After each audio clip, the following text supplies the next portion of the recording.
this is Joe Doring. I'm here at world famous Corkin Hall. What's going on? It's Sammy Guevara, the best ever. Hi everyone, this is William Hung from American Idol, and you're listening to the Wrestlecast Radio. Hello there, this is the aerial assassin Will Ospreay, coming from you live from the Tokyo Dome in Japan, and you are listening to Wrestlecast Radio. Digital media champion Joe Hendry here. Hey, what's up guys from Wrestlecast Radio? This is Humberto Carrillo. This is Flip Gordon. Hey, hello to all my friends of Wrestlecast Radio. This is Austin Theory, and you're listening to Wrestlecast Radio all day. Greetings and salutations to all the listeners of Wrestlecast Radio. This is the fallen angel, Christopher Daniels. What's going on? This is the man of the hour, Leo Rush. And you are officially listening to Wrestlecast Radio. With your boy, Tuco Scorpio. Getting ready to open up this show live right here on the Wrestlecast Radio. What's good? It's your boy, the coach from the WWE. There's a lot of wrestling shows out there. There's a lot of talking heads out there. But nobody says more with less than Wrestlecast Radio. You may not always agree with what they say. You might not always agree with what they do. But the one thing you will do is listen. Wrestlecast Radio is on the air.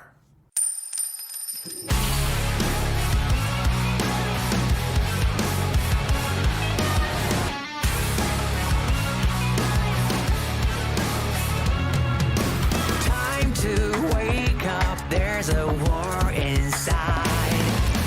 Bless them martyrs, kiss them all goodbye.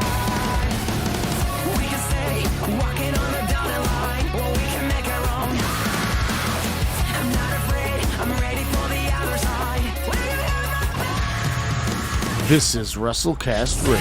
Everything that really fucking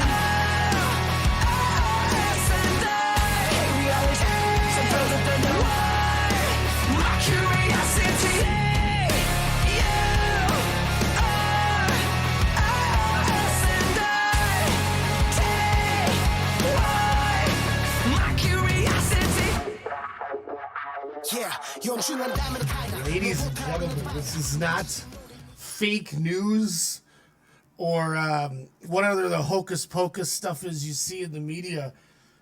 This is episode 239, Alex, of Wrestlecast Radio, coming back to you for the first time since December 28th as a unit, or the first time since the end of February for myself. Alex. 239. We're home. Oh. On a new home. Wait. Then, now, forever? Yeah, no more blog talking, but thank you for that platform for what, 12 years? Yeah, we 13 years? I believe it was 1 month shy of a decade. Wow. So for people that don't know, our last show was right before New Year's Eve. We did a show talking about World's End and Final Gate from last year with Yamato beating Ben K, I believe, and I was pissed, but it is what it is. And we'd started, the first ever show, the Sniffle Fest, as I call it, was February 15th of 2015, the day after Valentine's Day. I came home from watching the All-Star Weekend, decided I wanted to do radio, and then just maybe 6 short weeks later, Alex started joining me for a wrestling segment once a week, and then that turned into doing it on Sportscast, and he just jumped into Sportscast with me, and then as some people know, I did Podman to the Squared Circle with Kyle and TJ and Demetrius, and then I kind of decided to distance away from that. I went to gave Jordan and Elijah Sportscast, and me and you started Wrestlecast Radio, and it was probably a year before I went back over to Wrestlecast or Sportscast, and just focused straight on this with you, and we let them run with the ball when we were kind of going strong there, and 2019, 2018 or so, and we rode that into going to All In, and I had this great run with Blog Talk, and then they decided at the end of 2024 that they were no longer going to be offering their service. And in turn, we lost our platform. And then, a year happens. I'm looking for a job. You're balling at your job. I'm working 70 hours a week, barely any time for anything. Like, yeah, we'll do it. And then next thing I know, it's March, and I'm like, oh, I have a half marathon I'm supposed to be training for, and I gained 30 pounds. So, I'm like, how did this all happen all of a sudden? So I'm ornery as hell. I'm like, Sandman minus the beer. Just like smashing stuff across my head, just gigging before the morning would start, and it was just atrocious. And then all of a sudden, the half marathons here, I was like, I've ran 3 times. How am I supposed to run 13.2 miles? One of the worst days ever, just because of the lack of training, and it was also 40 degrees.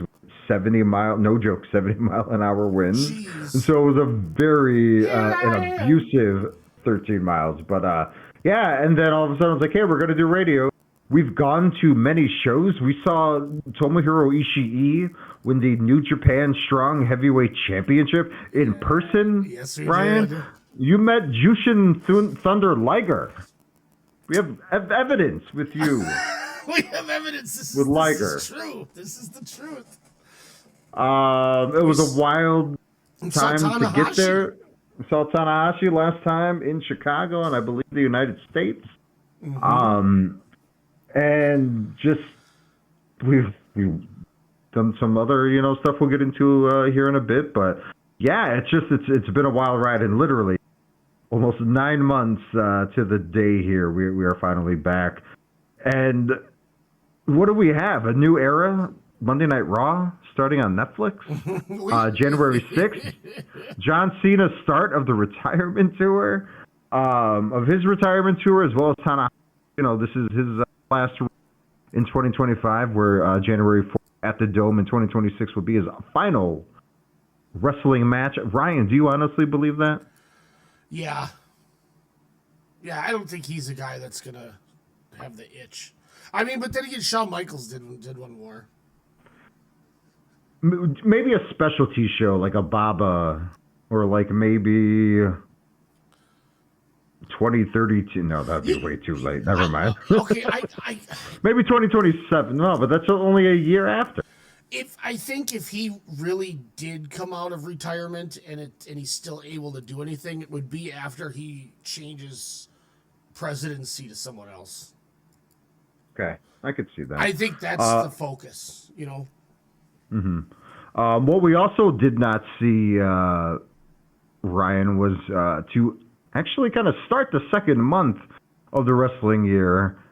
John Cena, who everybody was thinking was going to win the Rumble to head into WrestleMania, has the biggest shock of the Yeet Man, the Yeet Master himself, main event Jey Uso with the 7.5-minute entrance to get the crowd hyped, as he has hyped himself.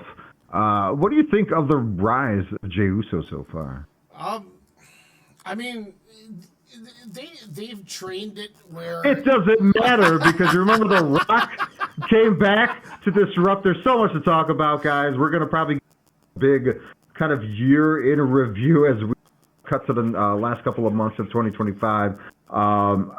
But yeah, just a lot of shenanigans, a lot of craziness. Obviously, if you're a wrestling fan, you probably know a majority of the headlines, blunders, the big mergers. But one of the big current stories over the last couple of weeks, Ryan, or I would say months for this, WWE no longer streaming their PLEs on Peacock. Thankfully, no initials for that service. And inked a deal with the ESPN for well over $1 billion. What, for 5 years? I think so. They tend to like those numbers. Yeah, exactly. With the option, right? They usually go 4 with the option of 5th. So ESPN slides in, shocks everyone. I'm reading this literally at 5:10 a.m., trying to start my day woozy, and I thought this was a weird spam pop-up. And then they break their Peacock contract a little early. They said they weren't going to start on ESPN until 2026 with the WrestleMania, the 2 nights next year in Las Vegas. before they head overseas, which we'll talk about here pretty quickly. But what did you think when you kind of read? Did you have any inkling, first off, but when you read that ESPN swiped in and just took the rights, and then, oh yeah, we have to pay 3 times the amount of what we pay for the network. Just for the PLEs, guys. Just for the PLEs.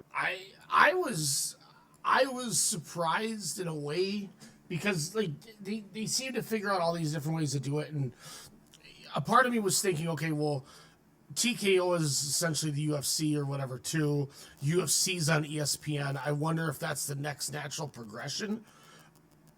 I just didn't expect it so fast. I think was where I got shocked. Was I thought they would at least ride out the rest of the Peacock deal and stuff, but I mean, money talks. They have no loyalty. I mean, we've seen from the ticket sales. So like they're gonna just do whatever they have to, and people are gonna do it. And I think the more bizarre and frustrating thing too is, I mean, this came out a month ago, maybe. Yes. We still don't have full details on how, like, who's getting what and how things are working. Like, we think we do, but every week somebody's publishing some new thing about, like, ESPN doesn't even seem to know how it's supposed to work. They're still not even on their, like, when they're promoting their new ESPN Plus, or what is it, ESPN Unlimited? I forget what name. It seems like they changed that once or twice. Well, but they didn't even have the WWE insignia. You know, it had all your logos of all the professional sports now that they'll start carrying. But I just always found it funny that they announced this big deal, but didn't even put the circle with the WWE logo. It's the easiest thing you could put in a circle. Way easier than probably, you know, the NBA. You know, shout out to Jerry West, RIP. But yeah, it's just crazy. And then it was like, hey, if these cable providers, which was like 2 options, I believe, you would get it for free. Otherwise, yes, $30 just for that. I believe the Peacock deal, so you can still watch old PLEs up to before the one that was that happened just past Saturday in Indianapolis, which. Yeah, oh boy. It made my gym time very fun, let's just say. When your own new employer bashes your pay-per-view, like, you got to reevaluate what you're doing. So it'll be intriguing what the numbers are, because, again, WWE doesn't care. They got the bag. It's all on ESPN. Yeah. They were not promoting on how to get the app, which app to get, you know, on the ESPN. If you just type in ESPN, it's going to be at least 3 to 5 different apps involving that for streaming, for sports scores, for whatever. So a lot of the consumers, a lot of the wrestling writers, podcasters were like even befuddled and like, how do we even do this? Like, no one has made it crystal clear on how we could even watch their product. But yet these people are laughing their way to the bank. And I didn't bite. Usually I'd be like, fuck it. I did not buy it, and I did not get the app. Oh. It's not out of moral grounds, just because I don't want to. Because Peacock, I believe, ends before Mania 2026. I believe that's when that contract's up. So now all the history, all the backlogs are now up in the air on where to go. WWE Vault on YouTube has been adding a lot of awesome stuff, documentaries, shows, old TV, you know, Coliseum videos, current stuffs, you know, kind of retrospectives as well. They have a WCW one, so it's just like your Mid-South, your, you know, Crockett, your Lawler, Memphis, you know, all that stuff. And it's just like, where is that going to go, Ron? Yeah, that makes me nervous. I'm like, because that's my favorite thing about the whole. I paid for the network to have that. Not like I watch that more than the others. You know what I mean? Like, I just, I'm really gonna be pissed off if I can't. Does it matter in 2025? Does it matter? That's the crazy thing. No. I mean, like, I think there's people like that are in the same boat as I am, as like an old head who watches it all the time, like just the old stuff. But I truly don't think. I truly don't think they care about it. Like, Because there's no money to be made. Yeah, and instead of just, hey, this is hey, just put it on your shit for free. You know? Yeah. Like you know what just I have did it as a tab. last night before I went to bed? I watched from Halloween Havoc 1991, the Enforcers Arn Anderson and Larry Zbyszko defend the World Tag Team titles against the Patriots, Todd Champion and Firebreaker Chip. It was fucking awesome. I Firebreaker Chip, was he anyone else? No, and then I think he got released after that. But then in Were they the Outrunners of that day? They were fucking Todd Champion. I thought he was Sting for a minute one time. That's a great name. That's a fantastic name. And then the crazy, because then that was the semi-main. Then the main was Luger and Ron Simmons. Oh, Luger, Ron Simmons, 2 out of 3 falls. One of the best finishes I've ever seen for a fall. So NWA back in the day had the rule where you couldn't throw them over the top rope. Mm-hmm. If you did, you'd get disqualified because it was a safety hazard. So, Ron Simmons he gets Irish whipped into the rope and he hooks the rope with his arms. So Luger charges at him and does a splash to topple them both over the top rope. And Harley Race, who's managing Simmons, jumps on the apron and holds Simmons tights against the rope so Simmons can't go over with Luger. So it looks like Simmons shit can Luger and Simmons gets DQ'd. Awesome. Wow. I was like, what a great fucking little finish. It's so simple. But on that show, Salvatore Sincere, Shane Douglas, and Tom Zenk defeated Arn Anderson, Bobby Eaton, and Michael Hayes in the opener in a 6-man tag. I was like, wait, what? Wait, Arn Anderson fought twice? No, this is the following year's show. Gotcha. Yeah, because I wanted to watch. That's a bananas match. Yeah, I was like, why the fuck is Salvatore Sincere in here? Because I turned it on because I wanted to watch Rude's debut when he was the Halloween Phantom and he wrestled Tom Zink, who he graduated high school with. Yeah. And so I just wanted to see if they were extra stiff with each other. And then I just kept watching after that. But yeah, that's why you can't get rid of that shit, man. Because that gives me random banter like that. Do you think torrents or just file sharing in between the different discords now, since that's the thing, is that going to be the new tape trading of the retro, the territory stuff? I hope somewhere there's somebody who is downloading all of that shit for us. Like, would you pay like $10 a month, $5 a month for that? Yeah, 100%. I would get enough use out of it. I 100% would. Because every night when I go to bed, if I don't have on ESPN or like the NHL Network or something, I'm watching an old WCW pay-per-view.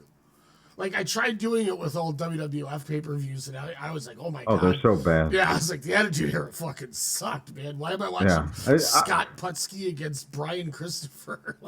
I've said that for years, and like that's the sad realization when you finally do have that.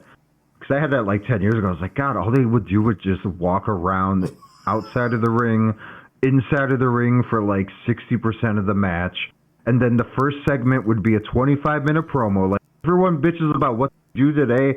They were doing it back then, but they were just doing it better. They had way better talk, I would say, by a margin. Some of those promos would go 45 minutes. Yeah.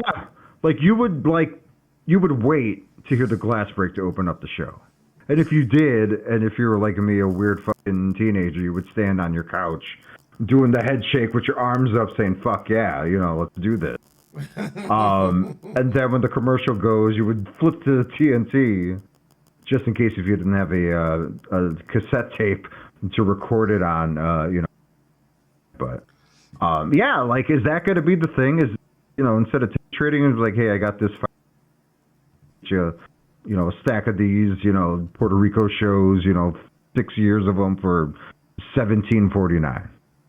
I mean, there used to be this thing way back in the day where all of us watched Puro because there wasn't like the streaming sites and shit like that. And tape trading was kind of like dying a little bit because of DVDs. So like you could still sell and move the DVDs, but like PlayStations had those region codings, and that's how most kids had DVD players. Like, So it made it hard to import like you could with a VCR.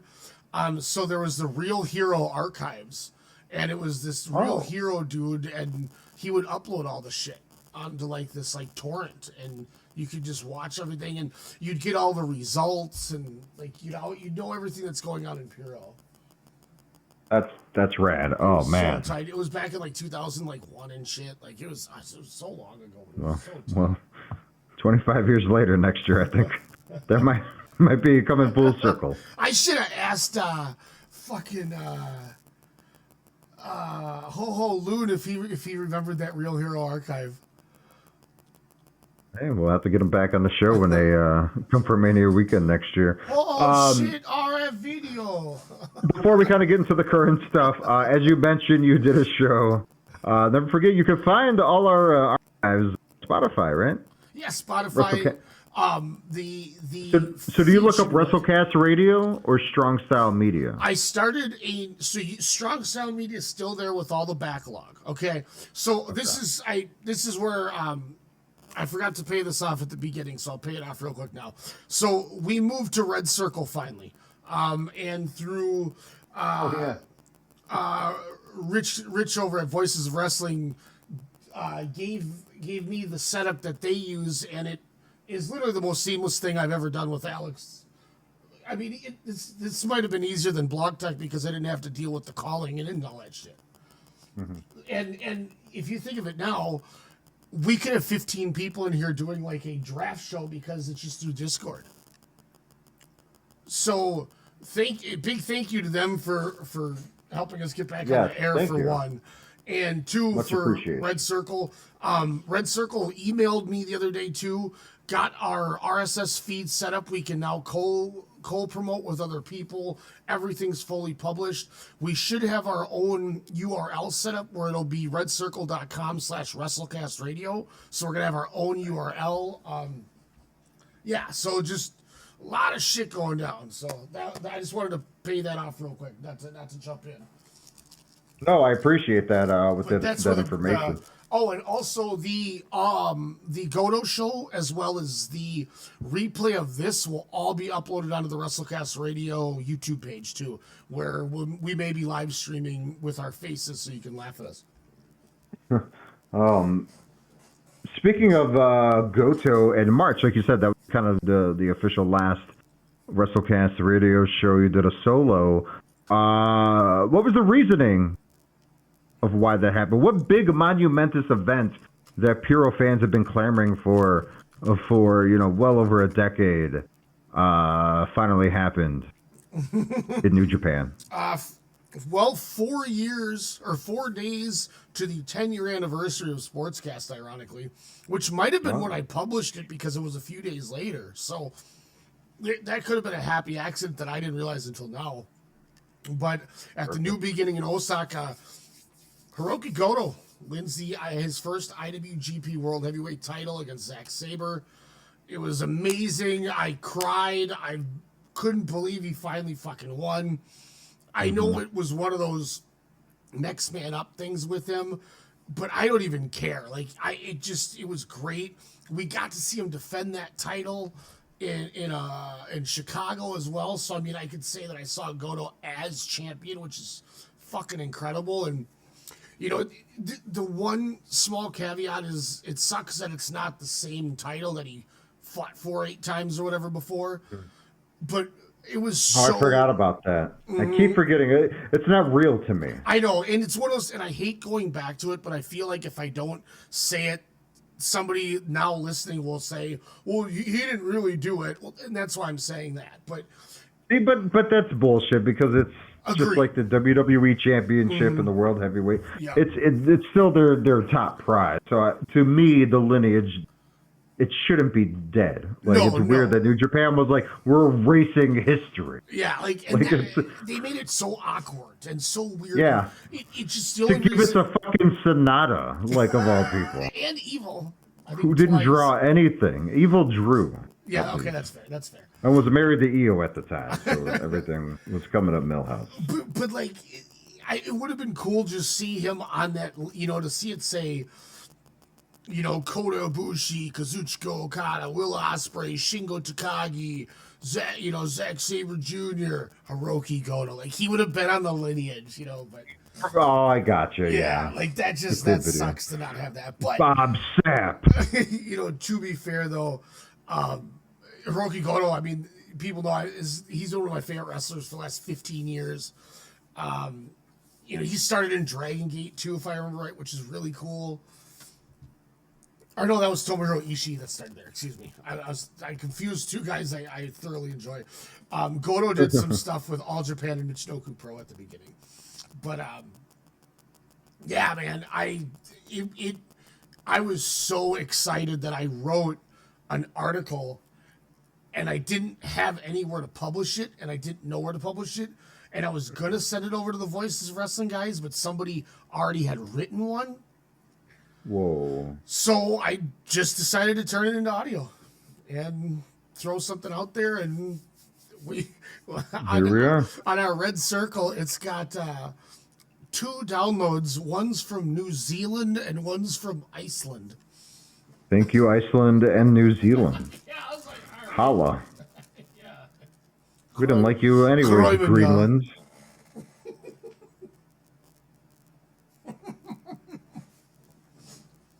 Man, that's wild. But yeah, no, like I said, next show, next week, we'll probably do more of a full cleanup of the big stories so far of the year, kind of what our favorite matches are, what kind of worked, what hasn't worked.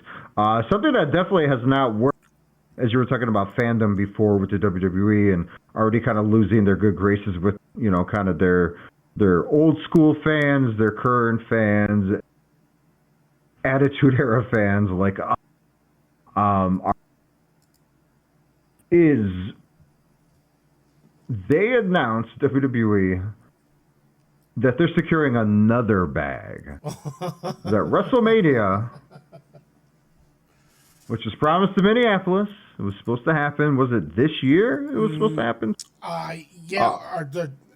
I think it was supposed to be 2025. It was supposed to be this year, but then Vegas came in and they're like, "Oh, Vegas is more appealing." Yeah, which sucks because I've known people for the city of Minneapolis, and they were telling me months in advance, like, "No, I kind of know," but so I knew, full hand, and then we got the, an insider gimmick of a hey. Some cool stuff happened, and we heard some stuff. It's official, and then 3 days later, and then we bombarded him with, "Jinxed it, you ruined it, how could you?" And then, Vegas got it. New Orleans was supposed to get it, and then WWE said, "No, New Orleans, you suck," because we're gonna have it in Vegas again because they're paying us millions upon millions more. And we're like, okay, whatever. WrestleMania, nothing big happened, I suppose. CM Punk, but we'll get into that. His name inventing a but so the big thing then happens is, okay, 2027 is gonna happen. London's been teased. John Cena, even before announcing his retirement tour in 2020. At the London Money in the Bank, I believe, said, "Hey, WrestleMania needs to come to London." Like, his press conference, if you remember, made it seem like he was demanding and kind of teasing, WrestleMania will be here. And then everyone was like, I don't have any plans. But people thought that these were going to be the plans for 27. 27. And then it didn't. And then Saudi Arabia, again, news reading at 4 a.m. Ready. My jaw dropped, and I thought it was fake when it said, "A memo leaked in Saudi Arabia," translated to, "We are getting WrestleMania 2027. Ryan, our childhood, I should say, with the death of Hulk Hogan and whatnot, shitty human or not, is our childhood officially dead? Yeah, and my hands were so wrong on the keyboard because I was trying to find the exact money because I couldn't believe the difference. When I tried to type in Las Vegas, I had my left hand too far over, so instead of LAS, I typed in LSD and just got confused. Oh, nice. You're on LSD. Aren't they getting like 200 million? So WWE for 2 nights in Vegas or whatever were paid $5 million. Saudi Arabia is giving them $250 million apparently. To celebrate their 300th year of existence, right? Maybe. Like, that's why they were pushing for it. $200 million. How do you go from $5 million? How do you go to anywhere now? For anything under $100 million. That's wild. And what does that $5 million even... That doesn't even cover the stage. Well, maybe it does. The pyro. Yeah, pyro. 2 nights. Crazy sports fact to twist in here to give a call back to Sportscast. Floyd and Conor McGregor combined made more than what the Saudis paid for Mania, and people say boxing is dead. I just wanted to say that real quick. Anyway, but and you know what's going to be the thing is. They want Shawn Michaels, The Rock, The Undertaker, and Steve Austin to wrestle on this show. No. The rumor is they may pay each of those wrestlers 8 figures to do it. That's not part of the 200 million, like separately. No, this is, hey, Shawn Michaels, if you wrestle The Undertaker one more time, I will pay you each $10 million. I don't want that match. I don't either. Give me Shawn and AJ right now. I would want that match. I would watch that for sure. I would want that match, but I think AJ will be all elite sooner rather than later. I want him to have. I think if he goes there for 1 year, he would have a Bryan Danielson like amazing run because he'd be having fun again with his friends. Yeah. And I would love that for AJ as a person and for as a fan of AJ to see him have a chance. Like, dude, we could see. Imagine what Will Ospreay could get out of AJ Styles still. Yeah, that would be. I mean, that's the thing where Tony would pay him 8 figures. He'd be like, "Hey, we're just gonna do a tour of dream matches. This is your retirement match, and guess who the final boss is, Ryan? Guess who the final fucking boss of the phenomenal one, AJ Styles, in 2020? Both retiring. Kenny Omega." Bryan Danielson. Oh, you know what? I'm booking it right now, Alex. WrestleMania 43. Tony Khan is going to do a U.S. show and book all the indie shows, and he's going to book if he is free, Will Ospreay and AJ Styles to headline that shit. No, AJ's contract isn't up for a while though. He's got 1 year left, and this show is. Oh, yeah, 2027. You're right. Oh, my God. He has 1 year. Yeah. You can't tell me that wouldn't fucking draw. It'd be another All In.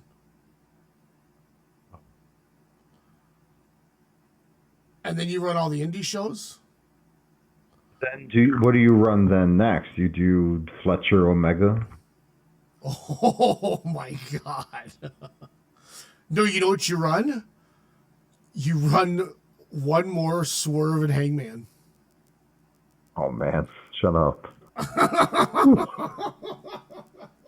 Like I said, like seconds of the last show, so like 16 months ago, I think the best rivalry in wrestling, and I know there's everything from to Flair, Steamboat, Flair, Jesus, Flair, Harley Race, Flair, whomever, Austin Rock. I think it's the most we have closest to Austin Rock is Swerve Strickland and Hangman Adam Page. And if we got that at that Super Show, there's no way we wouldn't be going. Oh my God! Especially with what we paid for it. Yeah, guys, we went to All In this year in Texas, 2025. Stayed at the same hotel as the wrestlers because it was literally across the street. But we'll get into more of that probably next week. But fuck, man. I mean, yeah, throw it there again. How bigger do you want to get it? if you want a full sellout, that's where you got to do it. Yeah, and I think you have a good little venue where you could book that little side building next to it for like all the indie shit. Like you could just run WrestleCon there. Why don't you do the Cowboy Stadium for their big show, and then use the Texas Stadium and say, hey, we'll pay you half since we're running both out. Well, I think they're owned probably separately. Never mind. Well, if you have a 800 people at spring break in a 40,000 seat venue, that would look like that New Japan in Dallas. Maybe they run it at the Six Flags that was empty. Remember we walked over to it and you were like, fuck. Yeah, I was like, yeah, I'll ride roller coasters while we wait to board an airplane. Again, that story. Oof. And then I will tell you though that B-Dubs hit in Texas that we went to, man.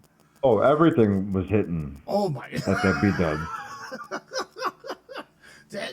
that water. Maybe it was because my palate was dry, but that water hit. Yeah, we were just walking in the hot Texas sun in July. My head blistered. Yeah, you got red. I have a scar. I was so sunburned. I didn't think I was gonna make the plane because I'm Hispanic.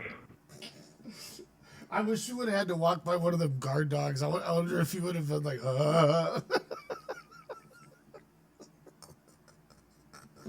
Oh, more details next week. But yeah, I mean, I was saying when the news broke, I said, we were talking, and I was like, yeah, the big thing you got to do then, if you're Tony Khan, you run that show the same fucking days, and just do what fucking they did with the WWE did with the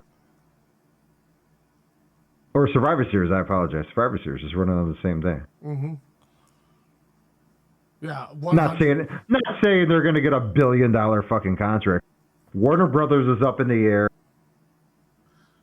The friends of the TKO group who run Paramount now, who own the UFC, which again, the TKO group. So it's a weird lot of monopolizing all that scary big business stuff and merging and just takeovers by one guy and his dad who owns an island. Who has just as much money as the Khan. So it's terrifying for AEW in a way, but they're open to shop anyone that's not tight with TKO is cool with or on their payroll. Yeah, when I saw that Netflix was talking about buying Warner Brothers, I was like, great. Just great. Yeah. Yeah, I think that's your play, man. You do the AJ stuff. Look, man, they showed with Sting he can do it better than anybody else because that's the greatest retirement run I've ever seen. Yeah, he got Muda in New York on a Rampage. On a Rampage. Remember Rampage? Oh man. Tonight on Dynamite, it's there was a tag match that I saw that I was like, what the hell? Damn, why can't I remember what the hell the damn show or the I'm trying. Oh, it was it's like Orange Cassidy. I think is coming back. Okay. It's the conglomeration. Yeah, it's hologram Mark Briscoe and Orange Cassidy against Takeshita Okada and Hechicero. I mean, I love the banter online of people just shitting on all these matches, but they're always so fucking entertaining. Like, that match is going to be insane, but I agree, like, all these 6 to 8 man, but that's Tony's love of, Puro and international wrestling, so I get it. And like I said, they're always a fucking home run, so I don't know why people complain. Well, and he's getting more guys booked on the show. He's doing the opposite of the other company. He's booking people. He's getting his guys paid. Yeah, We get Hangman and Lee Moriarty tonight for the title. Interesting match. I remember that guy. Statlander and Shirakawa for the title. Oh, keeps up with the Tony Storm storyline. Okay. Brodito defend the titles also against Gates of Agony. Bandito, the Ring of Honor heavyweight champion and the world champion. probably my top 3 wrestlers of 2025 so far. Mhm. And he's been killing it on both ends, even on YouTube. Watch him and Hechicero for free on YouTube. Just type in Ring of Honor, and I'm sure their match will be first up. And also another filler match. We get Claudio and Hobbs tonight. He's going to swing Hobbs. How many times do you think? I don't know, but I think they're... Over under 20. My heart's saying, or my mind is telling me no. But my body. Man, and you know Hobbs will go in there and just be like, beat my ass, because it doesn't get to happen very often. Whoa. Yeah, that's true. That's a really interesting match. Yeah. His card's Had kind to of check that out. Tonight. What did you think of their ECW residency? They had 6 shows at the ECW arena, or call it. What did you think of the overall aesthetic of that, comparable to their residency they had in Chicago at the Aragon Theater? I thought it was great. This is the 3rd residency now, and all 3 have been completely different.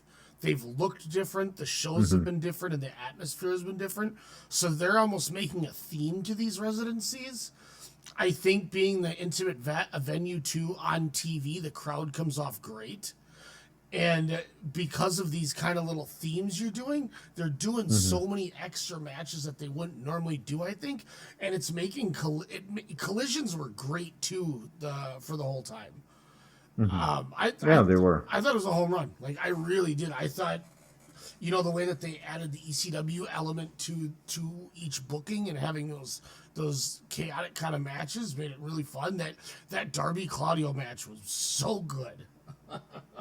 Oh my God. Just presses him and throws him out of the ring onto the table as Darby just bounces off. The table doesn't move, just the cover. Of course, that flies off as Darby is sliding off of it. And yeah, it was just... What was it? What homage was that to? That was Bam Bam Bigelow. Was that Bam Bam? Yes, thank you. Threw Spike Dudley into the crowd, and then they crowd surfed him around the entire lower level. Oh, I'm going to miss those. They got to have an ECW channel on YouTube. Yeah. That shit was so good. It was like... Dude, I need those old RVD matches, man. Speaking of voices of wrestling and ECW, I'm sure you heard the fantastic kind of run on 100 tag teams better than the Dudley. Oh, yeah. Yeah. I haven't laughed so hard in my life, and I was like, you remember how tag team of all time? And I was like, oh no, what does that mean for my taste? And then they were like, name me a non-3-way match that they had, or get match, like tag team match. And I was like, holy shit, you can't. And then every team he named, or that was being named, and I think they went like 16 more or something like that, was like, oh my God. What? I don't know tag team wrestling. I'm just going to go with 9 years ago. And like those kind of things too, and he's like the Young Pistols. I'm like, oh yeah, I'd rather fucking watch Tracy Smothers and Scott Armstrong for sure. Yeah, that sounds way more entertaining because you're going to get wrestling. Yeah, and like and then he'd say like fucking like Midnight Express or something randomly. You're like, fuck yeah, I'd rather watch them. And then he'd even get like the randos like Doug Furnace and Philip LaFon, and I was like, little Can-Am connection, fuck yeah, I'm in for that. They were great. Little All Japan action, and then it's like as it kept going, I'm like, I did the exact same thing where I'm like, boy, this list isn't getting any thinner.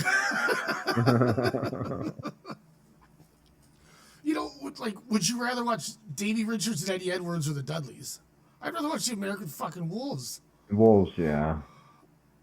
Like, you want to watch Second City Saints or do you want to watch the fucking Dudleys? Like, I'm watching the Second City fucking Saints.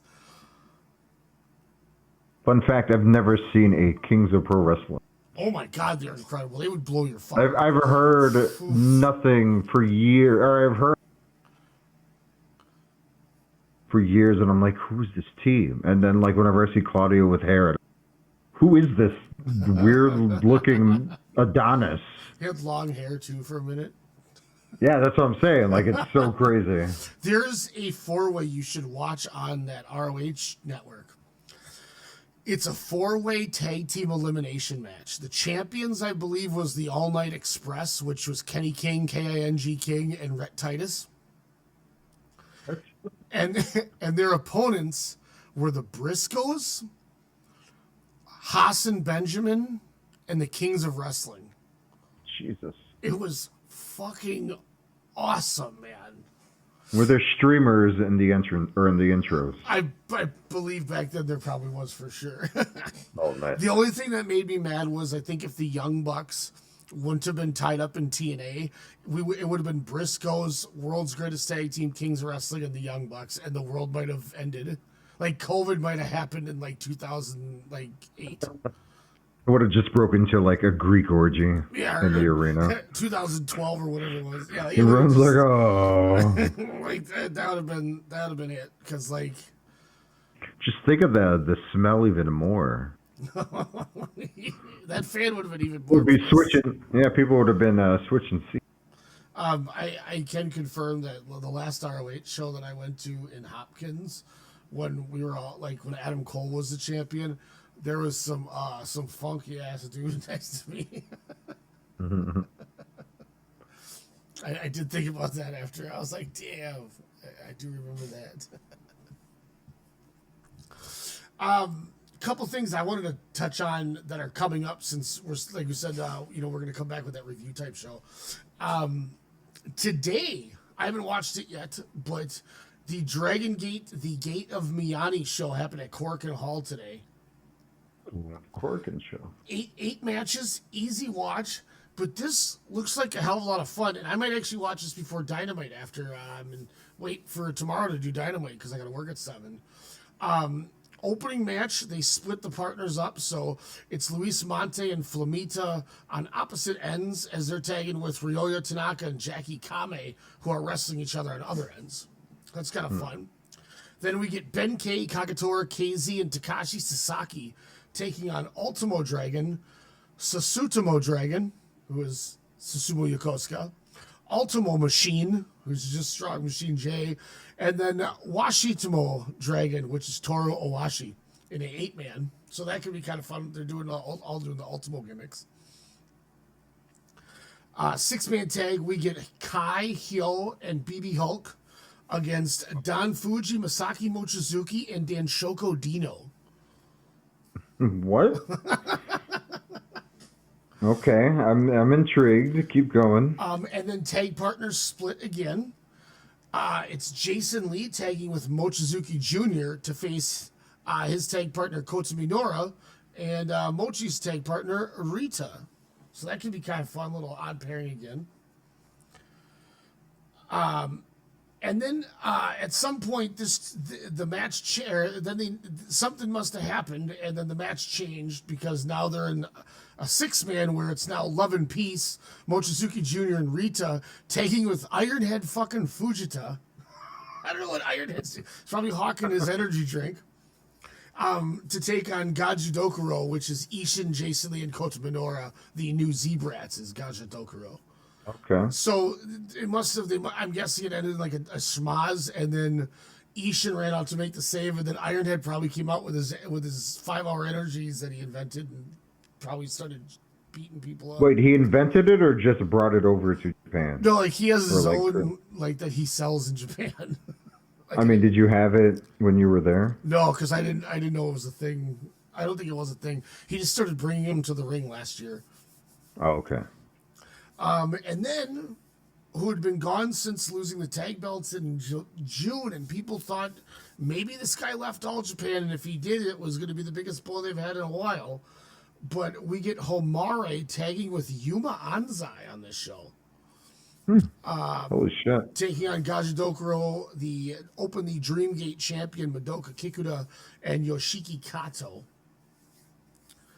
Semi-main event. Partners get split up again as Dragon Daya and Yuki Yoshioka are on separate teams. Daya tagging with Dragon Kid. And Yuki Yoshioka is tagging with Mao. Whoa. Okay. Yeah, you're like, I'm in. And in your main event, somebody's going to get their shit pushed in. Yamato is tagging with Minoru Suzuki to take on Shun Skywalker, who's tagging with Takashi Sugera. Wow. I'm kind of hyped for this show. So there was a spoiler to me in Noah. There was a big surprise appearance by someone. So he's just making the round. Apparently. That's so fucking cool to see him in a Dragongate ring and another ring that we will not talk about, just in case if. Yeah, I haven't watched the finale yet, but I mean that's tight as shit. So that doesn't spoil anything. That's just cool. And then so you probably haven't seen my cover photo, but I saw what happened today. I think at Dragongate, and someone makes an appearance. Two people make. I'm gonna not look then, so I can stay unspoiled with that. Yeah, but it's not from the show that's tonight. Like that's the weird thing. Or did that show already happen? This show happened like this morning. Okay. Dragongate said that didn't happen yet. It had to have happened at some point because it's the 25th there now. Okay. And then this weekend we get the New Japan Destruction in Kobe show. Yeah. At the Kobe World Hall. Another 8-match card, nice easy watch. We get Shota Umino, Yoshihashi, and Yuya Uemura taking on House of Torture, Dick Togo, Evil, and Sonata. Whatever. The fact that they got Yoshihashi and Evil and Sonata and Togo in the same match, I love Yuya Uemura, but I'll sacrifice his ass to get rid of the rest of them. I'm sorry. Look at these curtain jerkers to open the show. Like, what the hell is going on, Ryan? You remember these guys were the part of the early NJPW World Heavyweight Championship. The King of Darkness, yes, Evil, and Sonata. And then you have former NW. Oh my God, this is IWGP Tag Team Champion Yoshi teaming with the guy who just main evented the Dome, Shota Umino, and the Red Rooster himself, Yuya Uemura. That's my guy. What is going on? I enjoy me some Uemura as well, but what is happening? I don't Is know. this show just stacked? Shota Umino, man, this guy's 9 months removed from headlining the Tokyo Dome. And he very well might take a fall in this match. Again, didn't he just main event like in January? Yeah, 9 months ago, yeah. And he's gonna do it again, huh? Then we get Hiroshi Tanahashi taking on the Great Okan. Yeah. Never openweight title match. Oleg Boltin defending against Don Fale. Don Fale getting a title shot, Ryan, in 2025. Was that on your Yahtzee card? No, that was that. I think I have better odds of getting the Powerball right than guessing this match. If you were near 7 feet tall and shaved your head, would you Don Fale? Okay, I gotta tell you, I'm gonna have you hit the red button and then hit the green one and reconnect the call real fast. Oh. Wait, what do I do? Hit the red, then hit the green? Yeah. Alex just reset his mic. I hope you guys heard that same thing because that was that was hilarious. All right, Alex, let me hear you. Okay, perfect. Hello. Yeah. So you said you were like, if you were 7 foot tall, would you Don Fale? And I was like, would I what? And I went, okay, that's probably the perfect time to reset because I don't know if you wanted me to fight or fuck Fale. That's a new segment. Fight or fuck Fale. Oh yeah. Oh, listen to him, ladies. He is clear. No, but pretty much, no, as I was saying, if you were near 7 feet tall, shaved your head, would you be pretty much a Don Fale's doppelganger? Damn. I hope not. Whoa, but you're the Don. You would be the Don. Yeah, but he fucking sucks. Yeah, but he runs his own company. Yeah, but I can't walk that slow. He's like the New Zealand. Well, if it runs in your family, you might. Take that for not taking me to Nitro. Yeah, shout out to Gene. What was that, 30 years ago? Yeah. Yeah, 30 years ago, a couple weeks ago. It's all right. I figured it out. Alton Oleg, how is he going to carry the Don to a respectable match, do you think? Oh, man, he's in my most improved wrestler of the year. He is doing some great work, man. I don't think it's going to be that good of a match, but I think if anybody's going to, nobody's going to try harder than Oleg Bolton is, or Bolton Oleg. I can promise you that. Let's hope Fale's in a giving mood that day. IWGP Tag Team Title match: Taichi and Tomohiro Ishii against the Knockout Brothers and the War Dogs, Oscar and Yuto Ice. They're part of the Bullet Club War Dogs. That's not El Lindemann, a.k.a. Yuto Ice? It's not Masaki Tamiya. It's not KZ if he went on a food bender? It's KZ time. So wait, so Ishii and Taichi won the tag championships? Mm-hmm. Who did they beat for that? They beat Callum Newman and Great Okan. Wow, that's amazing. Two-title Tom, huh? Yeah, fuck yeah, man. Take that, Becky, 2 belts. I love it. Two-title Tom. Then we get Taiji Shimori versus Hiromu Takahashi. Very random. It's like in a time machine right now. 8 years ago. Yeah, 2017, that Best of Super Junior final was on the match of the year list. Yeah. David Finlay versus Yota Tsuji. I don't know why they still haven't pushed Yota Tsuji, but whatever. He's the guy who should be main eventing your dome. He's had 3 notebook matches that I've seen so far in 2025. One of the best consistent wrestlers. Yeah, one of the best consistent wrestlers in that company, and that they need, honestly. And then, yeah, that's the guy that should be. If you don't get the Rainmaker, you bring in Yota Tsuji. You bring in where in the world is Yota Tsuji at the dome? And the guy he shares that match of the year honor with right now, Gabe Kidd, making his, I believe, first IWGP Global Heavyweight title defense against Shingo Takagi. Oh, boy, is that going to be good. Gabe Kidd's going to work on his Wrestler of the Year resume. I'm thinking that one for sure. For both the men, when the match goes to a 60-minute draw, Ryan, over under combined 10 ice packs in the ring for both men. Gabe Kidd's going to shrug them all off and go, fuck you, I'm a madman.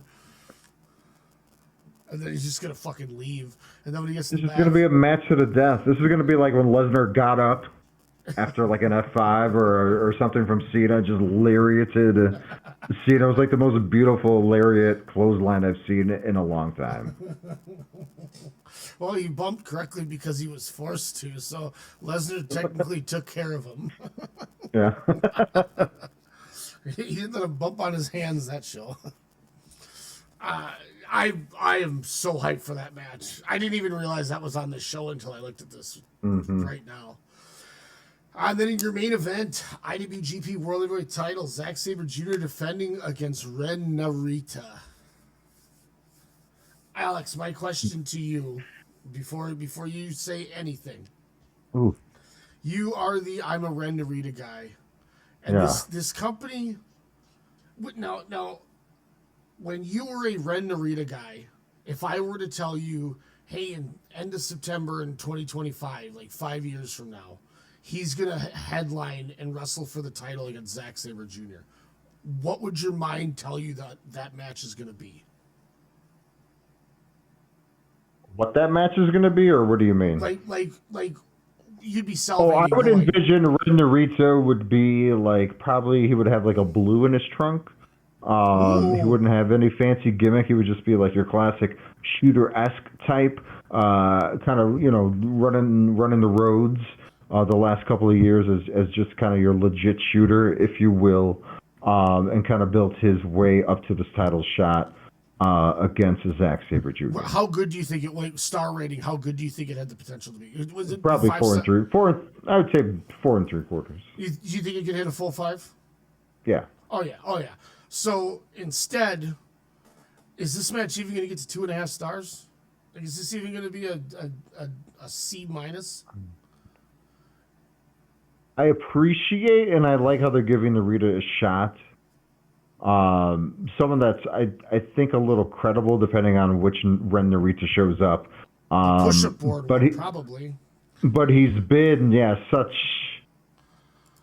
an embarrassment to watch because again, I was a Red Narita guy during those young Lion days. I just I loved the fight that he had, the promise that he showed, but I get it. He's trying to work this gimmick, but what the fuck is Gato seeing this? This is like it's so bad, man. This is like the Wyatt Six and the Finn Balor Edge Supernatural group. What are they called?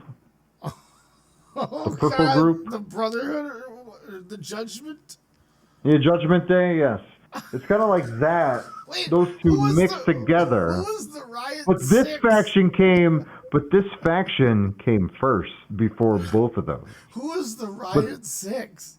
No, the Wyatt Six. Oh, the Riot. I was like, the Riot Six. I was like, damn, who the fuck? I can't even remember that one. That was a good take, apparently.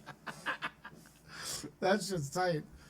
Oh, But like, it's just so bad to watch because you can pretty much go beat by beat on what's going to happen. But I'm hoping they don't do that. Like that's my hope when I see this match. Like you give a good 25 minutes without shenanigans. This could be a notebook match. But if you do a 20-minute or a 15-minute match with like a 10-minute interference stretch, it's just going to be lame. But maybe TMDK comes to level the playing field. Look, if you're gonna do it, and you gotta fucking do it, just like it's just like in WWE where they gotta it's the every week thing. If you gotta fucking do it, then just do it at the beginning like you did with Evil and Takeshita, and then give them 15 minutes to work a match, because that saved the G1 final.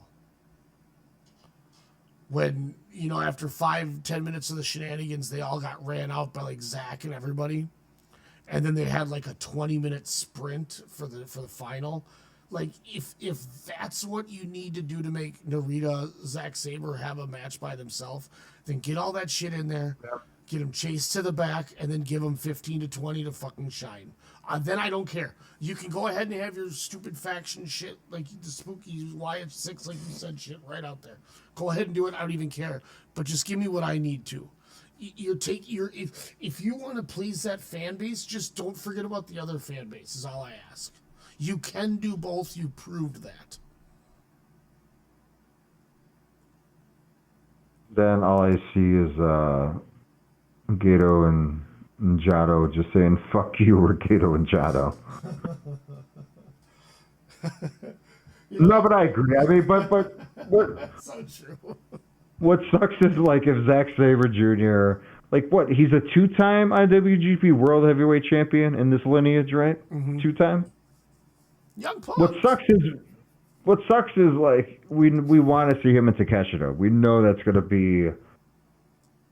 Could be a top 5, top 10 of the year. I mean, just on paper. But like, it would be kind of cool if we knew that match wasn't going to happen soon, and instead Takeshita was holding that G1 title shot for the Dome. Kind of already spoiled what's going to happen in his title match coming up at, what is that, Destruction? No, that's the show. It's the King of Pro Wrestling. Power? Okay, yeah. So, That's just in a few weeks. So, like, that's the thing where I the think it's in 2 turnaround weeks, the 12th. just makes it so sketchy. So then, do you run? It's not even a risk, but do you just do a shock and awe and have Ren Narita defeat Zack Sabre Jr. and then Takeshita beats him? Because again, stuff that I've been preaching for the last couple of months, you know, while we've talked, having our own WrestleCast shows on the phone there was if you want to sell tickets at the Dome next year, you have to run Takeshita and Okada. Yep. You gotta give Okada that money. You gotta get him back. Because then every fan is gonna want to see Okada back on the 4th, and that would just be hailed as a big event. I think that would draw a lot of money comparable to whoever the hell else they have within this company. Maybe Goto, but that would be a fraction. So let me say this. This, I think, here's my problem with it, and I've worked this out through your explanationing on this. So it made it. They're in a lose-lose situation to me, because this is the second year in a row where they dicked around and didn't have the G1 winner go to the Dome. You had Zach go and win it in England. Great. Now you're going to have Takeshita go, and if he wins, now they're giving away the sauce is that if that happens, they're going to win, because you're doing a different match at the Dome, because you didn't have the balls to have a guy win the G1, but you have the balls to put him in the Dome without heating him up from the G1, which is completely ass backwards. So now it's basically like the Money in the Bank. You know that the cash-in's going to happen and they're going to win. Here's the flip side why the other outcome is just as bad. If you have Zach win to counteract that thought that people have of it's 100% win rate, now you've just wasted having Takeshita be your ace. So now you're still losing. That's where my beef comes into it. Like, they backed themselves into a corner. Yeah, no, and they would be silly and stupid to not give Takeshita the World Heavyweight Championship. Unless they're getting cold feet. Depending on what his AEW status is, but I think you could build both ways. But what if? Couldn't you be? Because if he wins the title in October, then he just has 2 months. He could run a couple of tags in November, December. Yeah, he could do power struggle. And then he can essentially start building to Okada from December to, they have a standoff at World's End. Then they fly him out to Tokyo to get ready for the Dome. And that's your big show. Yeah, it just. Otherwise, who are you going to run? Who's going to challenge him for the title that would make sense? Here's why I say cold feet. Is I wonder if they're scared after the reaction he got from all the fans when he beat Evil. If they think if we belt this dude up, we're going to lose attendance. That's where I could see. You really think it's a Vikingo situation? With AAA? I'd like to say I hope not, because I think those fans they're not as fans in Mexico are whoa.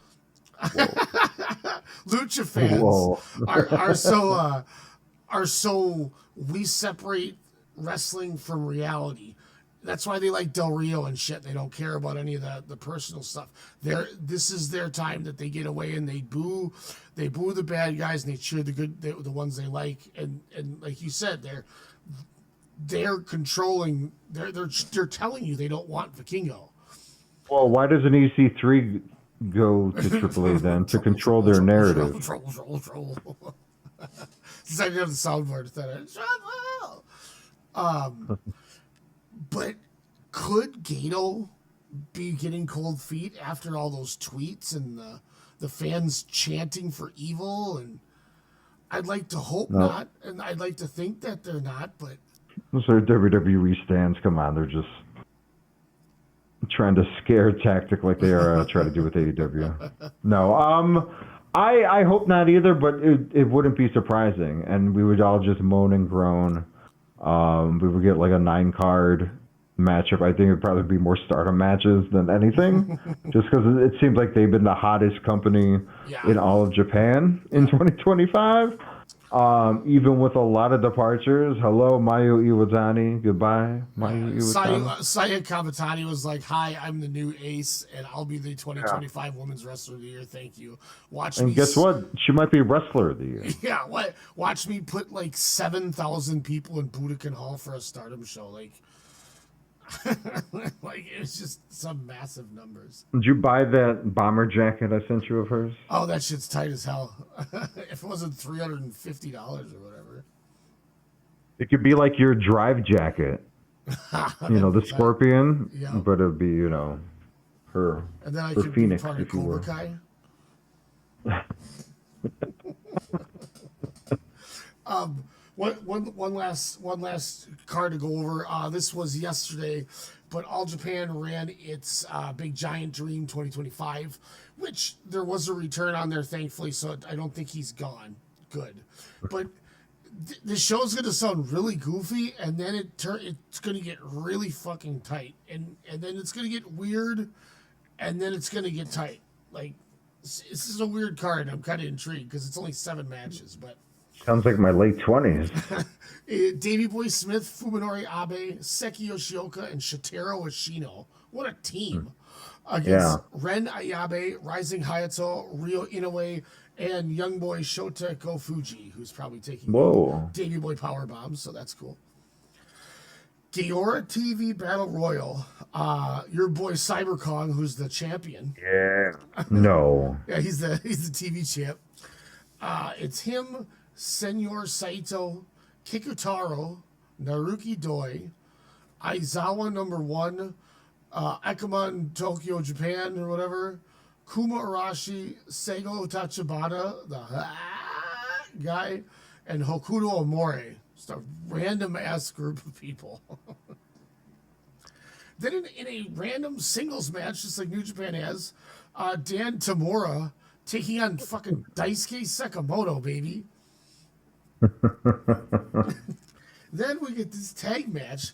Ryuki Honda and the returning Yuma Anzai taking on Yuma Aoyagi, and the also of newly returned Naoya Nomura is back. So I'm signed up for that shit. Junior title, Atsuki Aoyagi defends against Musashi, who's been really good this whole year. Semi-main event. Could we see new champions? Bakano Jedi members Kengo Mashimo and Hideki Suzuki defend the titles against Havoc members Zion and Odyssey. I was about to say, is it Odyssey? He's gonna belt the fuck up Odyssey Jones. My God. And in his second attempt, You're gonna have to send me that torrent of this event. this is just on the All Japan Network Oh, okay. on our streaming. Triple Crown title, Jun Saito making his second defense, I believe, against Kento Miyahara. Wow. Does Kento take the title back for the 6th time or 7th time? Does it do anything? Oh, Honestly, does that raise God, ascendant? son of a bitch. I'm so stupid. I just totally spoiled the match for myself on accident. Son of a bitch. Oh, no. So as I'm reading the card on Cage match, I was like, when I was like, for the 6th time, and I was like, no, he's won at 6. I think he's won at 7. And then I stopped talking because I was like, I'll just click on the title history and see how many titles he won. And then it shows me the last time he won the title, whether it was before this or this match. So now I know who's the current champion. Oh, man. So we'll see if it helps All Japan by belting up Kento Miyahara. Spoiler alert. But it's been a while. You said it's been, what, we were talking about 3 years, 2 years? See. So Jun Saito held it for 266 days. Jeez. Davey Boy had it for 57. Yuma Oyagi had it for 79. Yuma Anzai 140. Katsuhiko Nakajima 146. Yuma Aoyagi 126. Yuji Nagata 133. So Kento Miyahara last held the title February 19th of 2023. So it's been almost 3 years since he's had the title. Jeez. Can you Good tell for me him. who Kento Miyahara beat for that title reign? Was it Zeus? Suwama. Oh, I was okay. like, That makes sense. I was like, I wonder if he's gonna. In my head, I was like, he's gonna say Suwama or Jake Lee. I think. Call damn Jake Lee. Zeus never won, did he? Yeah, I think he had it like 3 or 4 times. Did he? Yeah. Might have been before I started watching. When he had got those old Zeus. awesome. I had a flames. tie, or what was he? Hawking ties or socks? yeah, he had that. The collection. He's like Nick Aldis tight in a suit. He looked great. Yeah. Just like a Shino, and then who's the Shino tagging with? It's Davey Boy Smith Jr., Uh-huh. Shotaro Ashino, Fuminori Abe, and Seki Yoshioka. Oh, that's tight. No, but I thought he was teaming up with someone else as well. Not in this match or not on this card. Yeah, you're right. He's been tagging with. I'll find it here. Hold on. Let me see. Because I remember it took me aback, and I was like, "Wait, what? When did they start having a lark in all Japan?" He's in Havoc. He's with Havoc. Odyssey Jones and Zion Lee. What? Yeah, yeah, or Zion Quinn, not Zion Lee. Holy shit! On August 16th, Odyssey Jones, Shotaro Ashino, and Zion lost to Ryuki Honda, Kento Miyahara, and Masashi Takeda. That's random as shit. So, do you think the third defense that Kento Miyahara will have, do you think it'll be Tetsuya Naito? Is that a quote-unquote dream match, or is Naito just so worn out it wouldn't be good for anyone? I think you could do that for your Wrestle Kingdom Week New Year's show. Okay. You know, if you were like, hey, I want to try to run a building bigger than Korakuen, like if they want to run like, I don't know, like Budokan or something with like 5,000, or like like one of the idiot, like the Osaka, not Osaka Joe Hall, but like the Edion Arena. Like if you want to run one of those instead of Korakuen and try to get like the 1,800 fans, I bet you Naito Miyahara gets you there. I think it would. And I'm sure you could book the junior champ against Bushi, and that would spice Naito even to doing it more because you're giving his boy work. I mean, why not? Yeah. I think get some butts and seats. Yeah, Be you interesting. could run them as a tag team too. Like you could run Miyahara and Aoyagi against those two at Cork and like the show before, and hype it.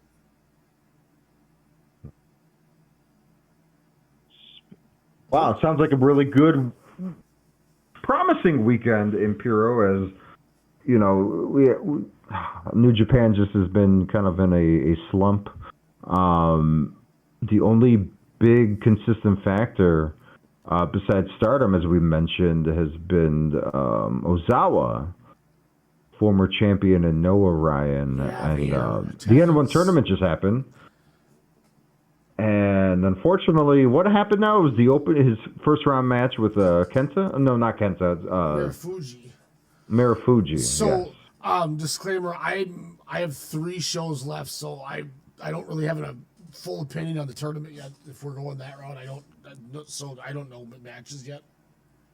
So, if we could save actual tournament talk for something else, but this was night 1 of the N1, and he goes to do a springboard moonsault over the guardrail to the outside to Marufuji, and Marufuji does not catch him, and he lands directly on his feet and fractured his something, I think. I don't know if he broke his leg.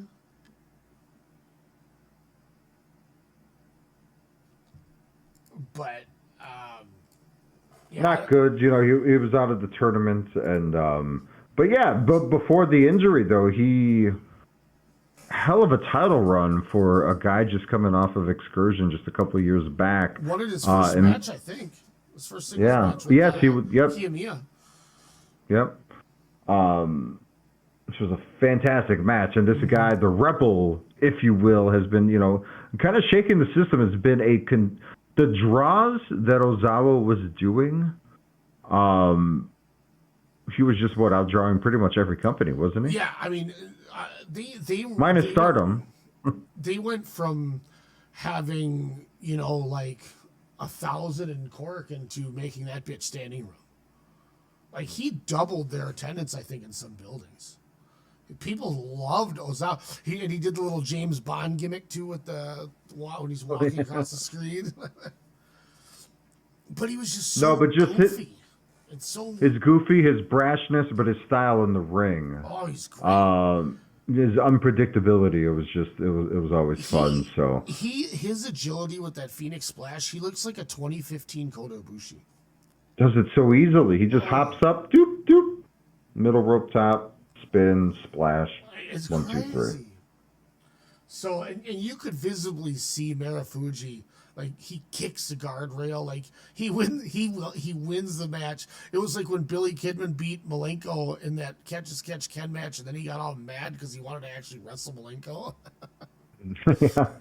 And so Ozawa, and with Marufuji, you know, he's Tanahashi now. He's the president of Noah.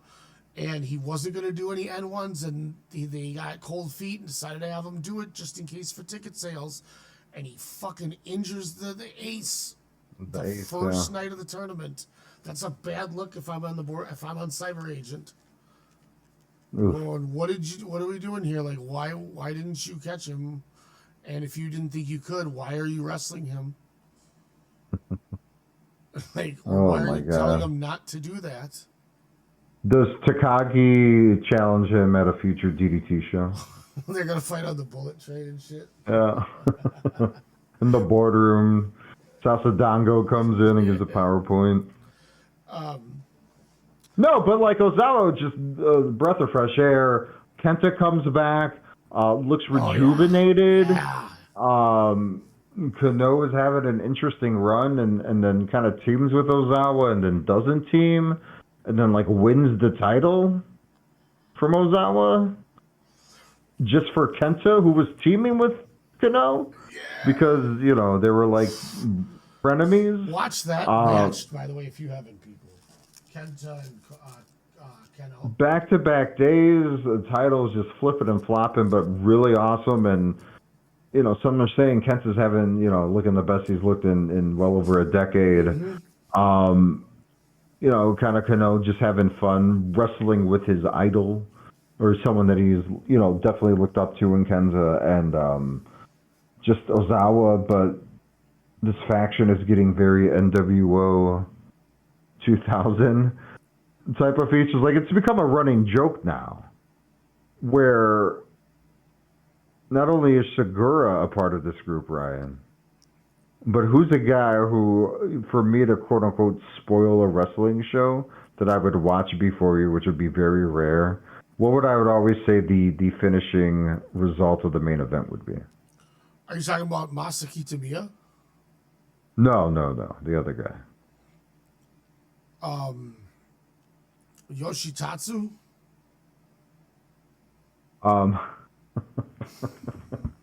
Never mind. No, so Noah's looking up on the up and up. They got the New Year's show, you know, Ozawa, we're not really sure.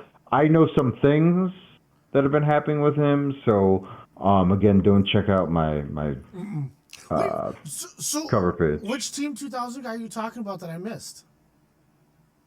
The big strong boy from Big Japan. Big strong boy from Big Japan. Who is in there that I don't know? I'm just kidding. No, but isn't there like 20 members? Oh, Daisuke Sakamoto. Yeah. So Kitami and Sugera joined, and then Jack Morris got kicked out. Oh, Morse got kicked out. Yeah, Okay. so he's running babyface. Masakita Miya might be my favorite wrestler in the entire fucking company right now, and because I don't know what happens, he is who I want to win the N1 after night 3. Oh, nice. I went notebook on every match of his. He is amazing as a heel, and in these matches, nobody's cheating for him. It's not like evil in them. It's just him being just a scumbag. Dominant. Yeah, and he's just Because he's a brick shit house. hurting people and like beating up the young boys, and he's like doing like the Lance Archer, just kicking the young boys and shit. It's great. Well, yeah. Ever since that, I mean, we've always been a fan of his, but that empty arena cage match. Oh my god! I showed Kyle the senton when he bounces and somehow lands on his chest from bouncing off of his back because he went so high. Mm-hmm. I thought he threw up when he saw that.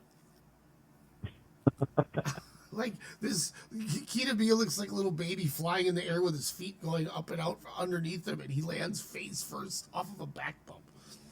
Like that was the most painful thing I've ever seen in pro wrestling, I think. Speaking of painful, WWE with their first pay-per-view, or PLE, sorry, on the ESPN era, if you will, ran WrestlePalooza. Yes, Ryan, why is everyone utilizing these ECW 90s-esque names for their events now? It's been a while, but WrestlePalooza, which WWE has dubbed, they want to make it their own, an annual thing like WrestleMania. And I was like, you already have a WrestleMania, so is it always going to be in Saudi after 2027? Anyways. We're gonna give you WrestlePalooza happens. Before tonight. And the inception of this was, hey, AEW has a show. Let's counter program them and be a bunch of assholes because ha ha ha. Be a star program, if you will. We're going to counter and we're going to run a show in Indianapolis. One of the events that we promised them after just having the Royal Rumble there, 7 months ago? Already get another PLE. Headlined by a returning Brock Lesnar against John Cena. But then it didn't headline. It didn't headline. But then you get the return 10 years of AJ Lee. Yes, the wife of CM Punk has been back.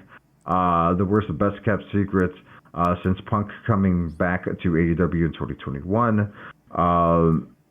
I think, a pretty okay program build up with a Becky Lynch and Seth Rollins, so real life married couples in the ring, which me, I am the biggest CM Punk Mark Ryan, and I had no interest in that match, especially when you told me it went well over 30 minutes. I said, good God, no.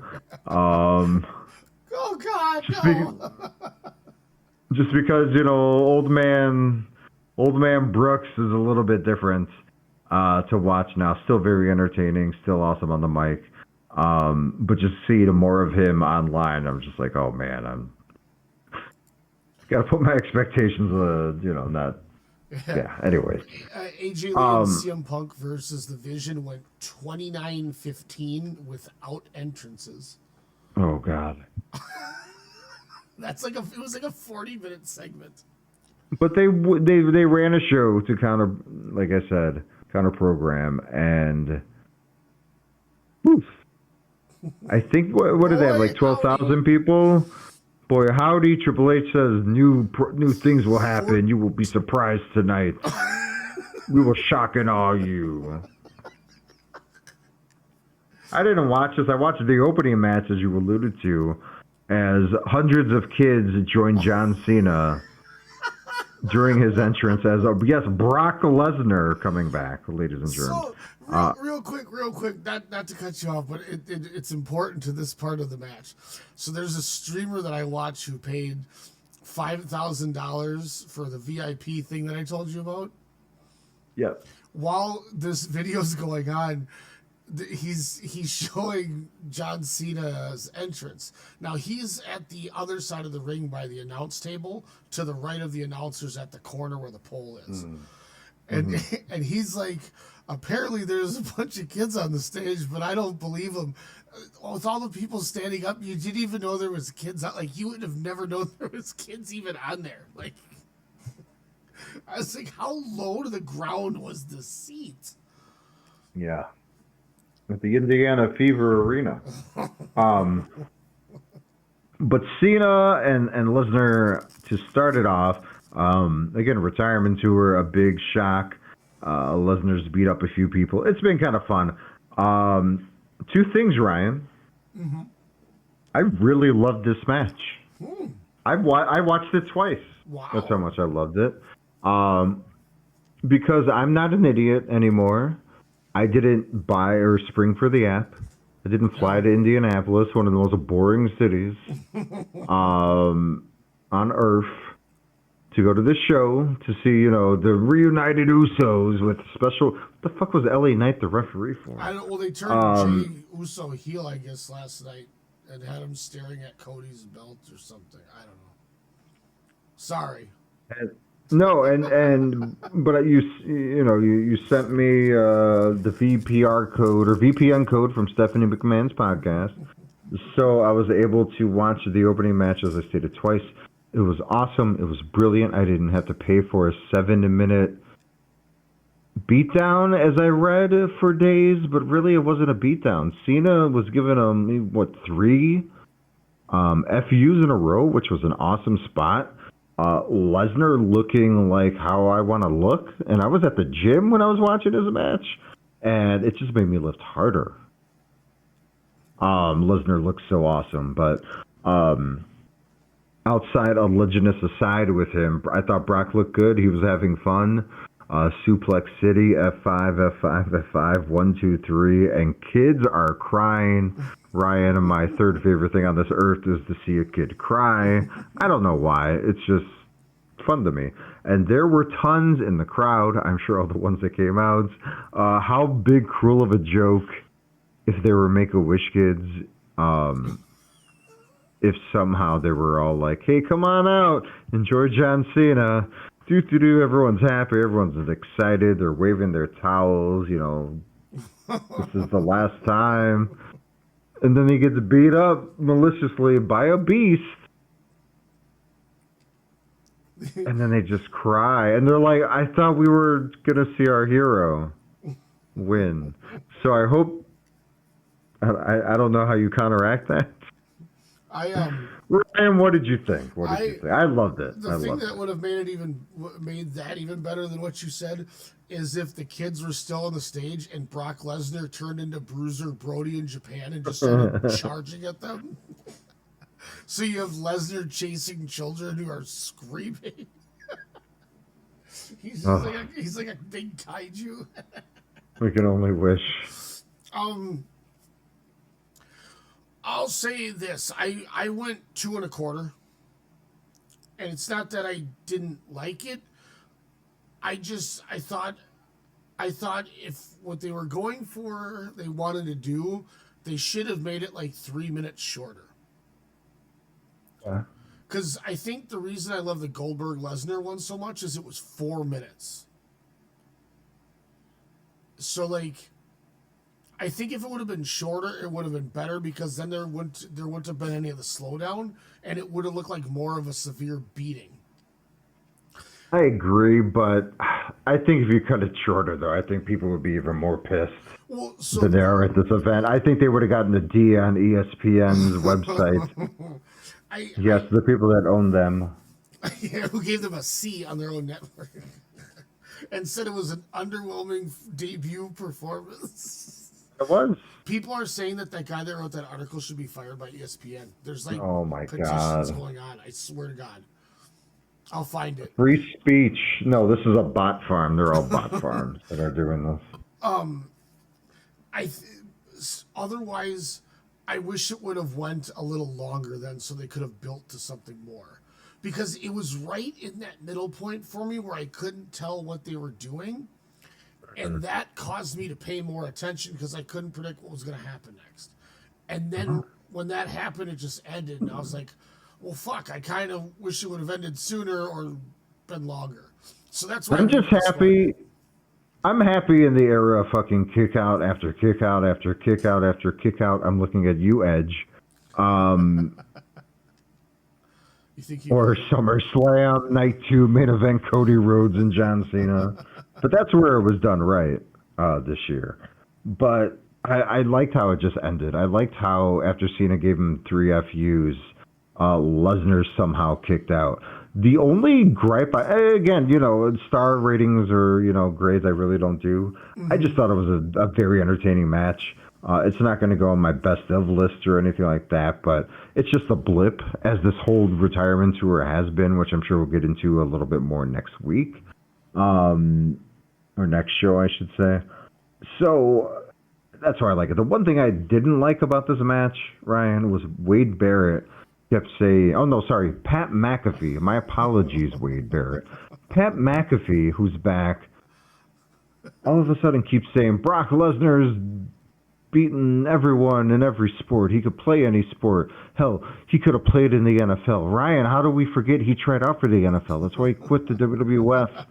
To begin with, to play for his hometown Vikings, was signed to the practice squad. A cut from the practice squad. The only thing we remember was he was on a Madden game, an NBA Live, create a player game, and his jersey number was 69.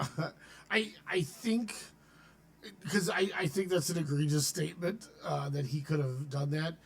I think what McAfee meant was if he would have chose to play football instead of wrestling, he would have made the NFL. Because that's not as egregious of a statement. But with the way he said it, he didn't do a good job of making himself sound smart.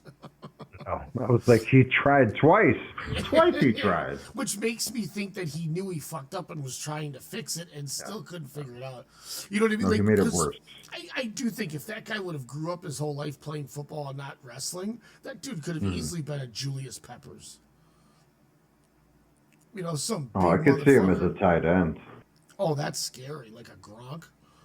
Yeah. Yeah, he's the guy in A Gronk and a Hernandez combined. He's the dude in the program who's fucking like starting defense, Yeah. his head button through the window and shit. So that was where I was going. But do you want to know the rating on the cage match, the WWE famous cage match? Oh God, is it 8.7? 2.29, which is barely a star and a quarter. Really? Yeah. Wow. Quickly go down the rest of the card because again, the Usos reunite. You get the return of AJ Lee. You get Stephanie Vacour and Io Sky, which I'm sure that was pretty great. You get a canceled Tiffany Stratton match. And then something else. I don't know what the 5th match is. I always forget. The Miz versus Tajiri. That would have been better than this Cody Drew McIntyre shit. Yeah, the main event. Because why main event with the other higher profile matches? Which, if you don't go Lesnar Cena, or the married match, why don't you go with the women's match then? Probably because they want to make the world title on last. Which I can deal. I agree. It was made like 4 days in advance. Exactly. That's my problem with it. But I get them protecting the title, but I don't think it deserved to be there. No. I went notebook on Vacour Sky. I went 4 1/4. It was really good. Some people are saying Io Sky is the wrestler of the year. Remember, she didn't wrestle for like 3 months. Mm-hmm. So how is she? I mean, she's had fantastic matches. Don't get me wrong. I think because that match with Rhea. See, I'm still in the group that if they didn't have Naomi cash in that fucking briefcase, that could have been a match of the year. Io and Ripley were having. You still don't put it, even with the surprise? I hated that they ruined the match. Yeah, but it worked out in the long run. I mean, she's pregnant. Yeah, and had to relinquish the title. Once again, we have somebody who decides to get pregnant when they're the champion. Yeah, the briefcase did wonders for the title again. But second time she was doing good work. She was doing good work. She was entertaining. I'm not even mad that she won it. I just wish she would have came out after, so we could have had a conclusion to that match. That was what made me mad, is because then they didn't get to finish that match. Do you think then people will still put this in their top 10 of the year? Do you think this will be WWE's? Like, I think anybody who wants to put MJF and Mark Briscoe as a vanity pick for their match of the year, that's what Vakor Sky is. Like, I don't think it is, but if you wanted to tell me it was one of your favorite matches, I would understand why. Interesting. Okay. You know, because like to me, the appeal of that match was I've never seen in all my years of watching wrestling somebody cover the entire ring with thumbtacks. And then you got to have a classic heel face match with, is he ever going to take the bump? And then he takes the grossest spinebuster ever on those things. Like, it was such a perfect match. Where Vakor and Sky, you're like, what are they going to do it? Are they going to make the change? And they let him just work, and Vakor got the clean win. She did a spiral tap as a finish. Okay. She's never done in the E yet, so like they let her. They saved it for the moment because this was a perfect moment. I give them that. Kudos to them, and and beat Io, and it was a really good fucking match. How was the crowd response? She was over. She was definitely over. Okay, good. I think the one thing that they're doing right in this company is, while you're pushing your homegrown talent with Tiffany Stratton, and I'm glad they're doing that because they're finally pushing somebody young. They brought in. Is she a product of the Performance Center? A success story? I think she's in that Bianca train right now, like where she's got that momentum. Yeah, I think she's close to being another, like, their second success. So her, Bianca. That's the only two I would think. Bliss. Bliss was an old dusty one. Okay. Because she was like NXT days, like before the Yeah. piece. Yeah. Oh, you're right. Yeah. Like, I'm talking like these. We're gonna just pay an athlete and make a star out of them type shit.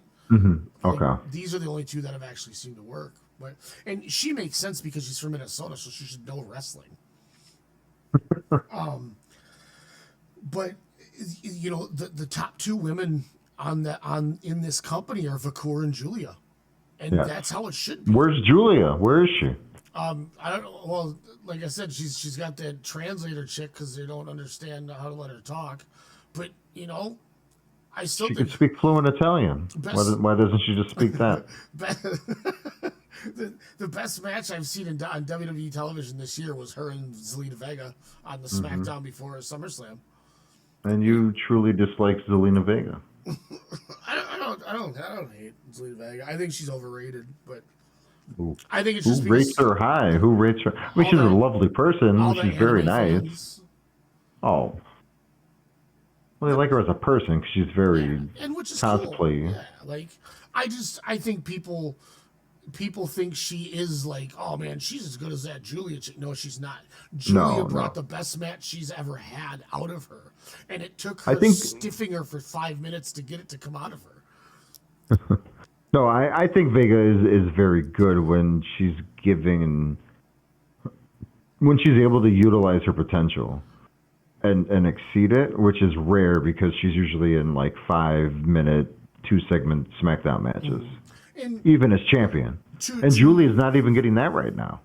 Oh yeah, I haven't watched SmackDown for the last couple of weeks, so I don't know what she's done last. I should pull up her cage match real quick. But the one thing I will say is, at least they tried it with Vega and it just didn't work, and now you know what you have. Which, kudos to them for once again at least trying something. But when she was a champ with Chelsea Green, as the blind leading the blind, and then somebody gets hurt immediately, and that's exactly what happened because none of them could lead the match, and now you know to take the title off of Zelina Vega.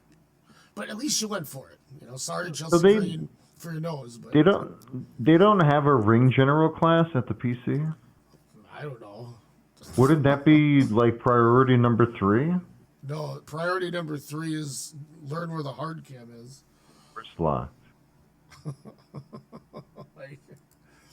Armbar.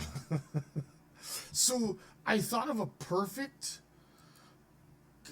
Julia's rating overall for her career is an 8.95 on Cage Match. That's fucking awesome. Her last match was September 5th against Miyane from the Rosemount in Illinois. From the All-State. Oh, so it's a couple SmackDowns ago. Yep, and then it was Good for her. The Zelina Vega SmackDown. So she wrestled on the 1st of August and then the 5th of September. So she's working once a month on SmackDown. But she's your champion. Yeah, well, She should be cutting promos. yeah, well, I guess not. I wonder what Cage Match gave that women's title match. I'm surprised they're not letting her do the Shibata gimmick with the phone.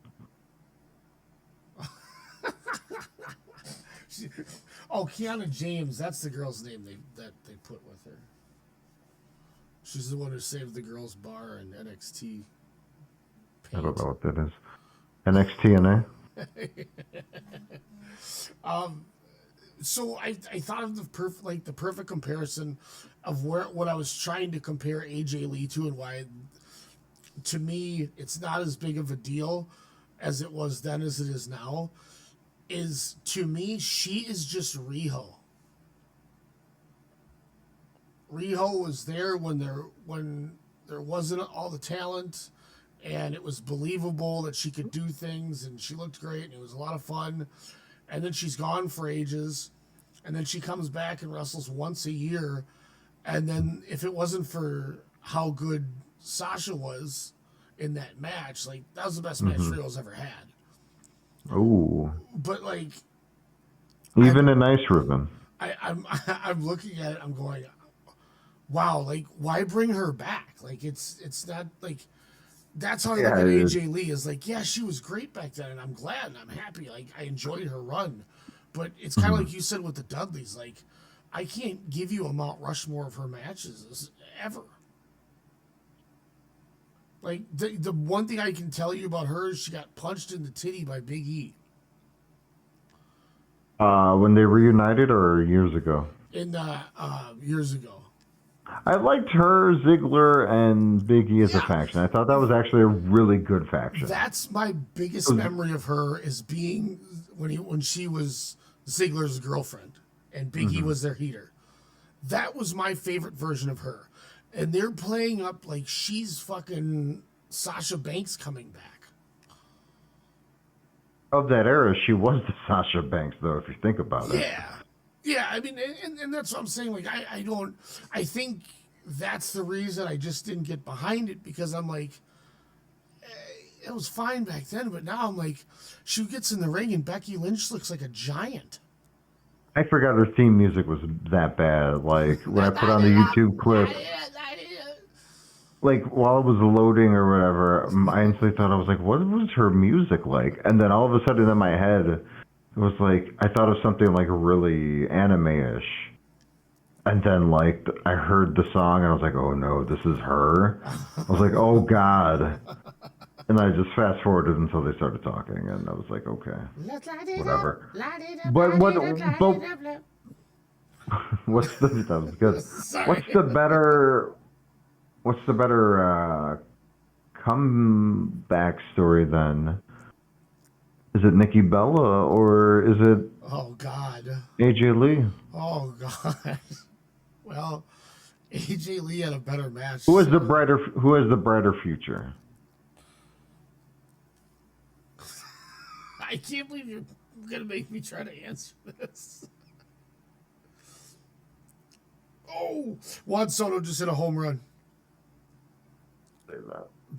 I'm playing Zeke in the championship, and I just took the lead with 3 days left. Oh, nice. It's neck and neck. I'm on a 13-game winning streak going into the playoffs. I finished 19-3. I will say neither, because I don't think AJ Lee or Nikki Bella is going to be there past Mania. But they signed multi-year contracts. Great. She'll probably do book signings. Oh, nice. You think she'll have a WWE published book? She'll go fucking skip around at Barnes and Noble or something. while they're playing her music and the little kids are dancing in that book area. Let's light it up, light up. Perfect. There you go. We just booked her career. She's gonna have a great life. Mm-hmm. Millions of dollars just to come back, but good for her. How was the match though? 2.5. It was. They had some fun little tropes at the beginning. You know, Becky's scared of AJ, and then Seth's in the ring with Punk, so they wouldn't give us AJ. And then they worked like a 20-minute heat, it felt like, on CM Punk. There was more pull off the apron, ref missing the tag, have to get back in the corner. I thought I was watching the Midnight Express and the Rock and Roll Express in the 80s. Like, it was fine. Like, I was okay with it, but I'm like, this match feels longer than Fletcher Hangman, which went like 8 or 9 minutes longer than this. I'm like, this is Is it worth $4,000 a ticket, this event? Fuck no. I didn't spend $30 for the app, brother. Why would I spend $5,000 to see it? It just is like, it was, you know what this was? This was like one of those 3-segment long tag matches on Raw when they really wanted to put an angle over and you let them work for a half hour. That's what this was. Like, they spent the first the first segment was fucking around, having fun, the heels powder, and then they come back in and they cut off CM Punk, they go to commercial. Then they work an entire segment working heat on him with false tags. They go to another commercial, and then they come back and they finish off the heat with the AJ Lee hot tag. Then they do some, table shenanigans, and then she gets Becky in the fucking gimmick, and she taps. And then it's over. And then you hear, let's light it up, light it up, light it up. She just starts skipping around again. Did CM Punk do skipping? Yeah, actually, he did. Oh, you're supposed to say no. No, I distinctly remember groaning when they did it because I was like, God damn I distinctly remember. Oh. I kicked it was like a cartoon. I kicked my green screen and then hurt my toe and I'm like, ow, ow, ow, ow. Ah, in anger. And then Cody and Drew, where Drew hurts his leg and finishes Cody, but then when he goes to do his finisher, he falls over so then Cody can sneak up and give him the Os Cutter and then the Crossroads. So they put the champ in the main event and he can't even beat the heel clean. So they protected McIntyre. Should have just belted him up like the rumor was. Yeah, but why protect him though? Because if he's not going to win it now, then why win it in 4 months before Mania? Brother, I bet you they're going to keep wrestling until Survivor Series. I bet you this match happens. Do you think one of the Saudi requests for WrestleMania 2027 is to reunite the 3-man band? 3MB coming back, Drew, the other guy, and the Maharaja. The modern day Maharaja. Oh, Heath Slater. Heath Slater. The one-man band. He's got kids. Man, that would be insane. Do you think that's what McIntyre is like prepared to do? Dude, if I was Drew, I'd do it. What if they were like, here's $4 million just for you? I'd be like, bro, I'd do it for $400,000. What if they rescind the offer and then actually pay you $400,000 when you could have had $4 million? I'd be pissed, and then I'd tell them we're working heel, and then I'd just start stiffing everybody. And then I'd let Jinder really hurt somebody. Well, luckily for you, Randy Orton's in the match, opposing great. them. Cool. That's what I want in my wrestling. Who's 3MB's biggest rivals? Do you remember? Los Matadores, maybe? That's not a real thing. Yeah, because remember, then it was Hornswoggle was like a rocker, and he wrestled El Torito in a WLC. The WLC, that match was actually, that's a notebook match. Yeah, that no match joke. was fantastic. Because It caught me on the edge of my couch. He was their little rocker buddy. Because the clones went I'm calling it 3MB. WrestleMania 2027. WrestleMania Saudi. My biggest confusion with the clones was they were doing this Matador gimmick with a bull, and then the next week they're giving me a pamphlet to go to Puerto Rico. I'm like, wait, what happened? Like, did I go into a coma? Just imagine everything they know in Puerto Rico. You know they were given all the knowledge of what their uncle, father did. Oh, yeah. Everything. Yeah. Well, They know where people are buried. Them and Marty Jannetty. Allegedly. Yeah, that was a Marty Jannetty. Yeah, I remember that. Shout out to his foot. Oh, Marty Jannetty. Hail fellow well met. So not a good show. Usos reunite, did nothing. Didn't you cite them as the greatest tag team of all time once? I said I thought they were the second greatest of all time. Or That's right. at the time, yeah. It was the second. Yeah. I probably would change it 6 now, years but ago. They would still be. I think they'd still be top 5. And I say that because their body of work is so long that Because of Jimmy's solo run, you had to dock them to number 5. Well, and then they like put shit out like they were doing at the end. Like, I mean, it was good stuff, but I don't know. Like, if you take the trajectory of from like 2018, I think when I did that list, 2017, 2018, there's no way I can have them above the Briscoes. And I might sound crazy, but I don't know if I could put them above FTR either. I was going to ask that, but I mean, they are so fucking good at what they do. 2 of the best tag matches. Well, 3, but 2 with the same team or same opponent. And then don't forget the Juice Jay White match. Yeah, oh, that was incredible. That was one of my matches of the year in that magazine I made. Well, it's one of the matches of the 25 It years. was so good. And that's No, like legit. I think that's the exact thing too. Is both of those teams elevate each other because of that trilogy, and I think that I think they jumped to 2 and 3 in that order too. I still think the Bucks are number 1. I don't think there's a better tag team that's ever been than the Bucks. But then I still got to factor in, where do I move Holy Demon Army to? Where do I move, the Miracle Violence connection, thing like that. So, but it would be interesting to revisit that with like what I know now. Oh, it'll be interesting. But speaking of which will be high on that list, All Out took place in Toronto, Canada, which had to move their time to the afternoon, which Tony Khan says that might be the status quo going forward. I am all in. Yeah, I kind of like the daytime shows, especially if I'm For not that. working. And if there's 2 shows a day, I don't have to fucking pay for it. I'll just go to a Tom's Watch Bar if we're in the cities. But yeah, no, fun afternoon show.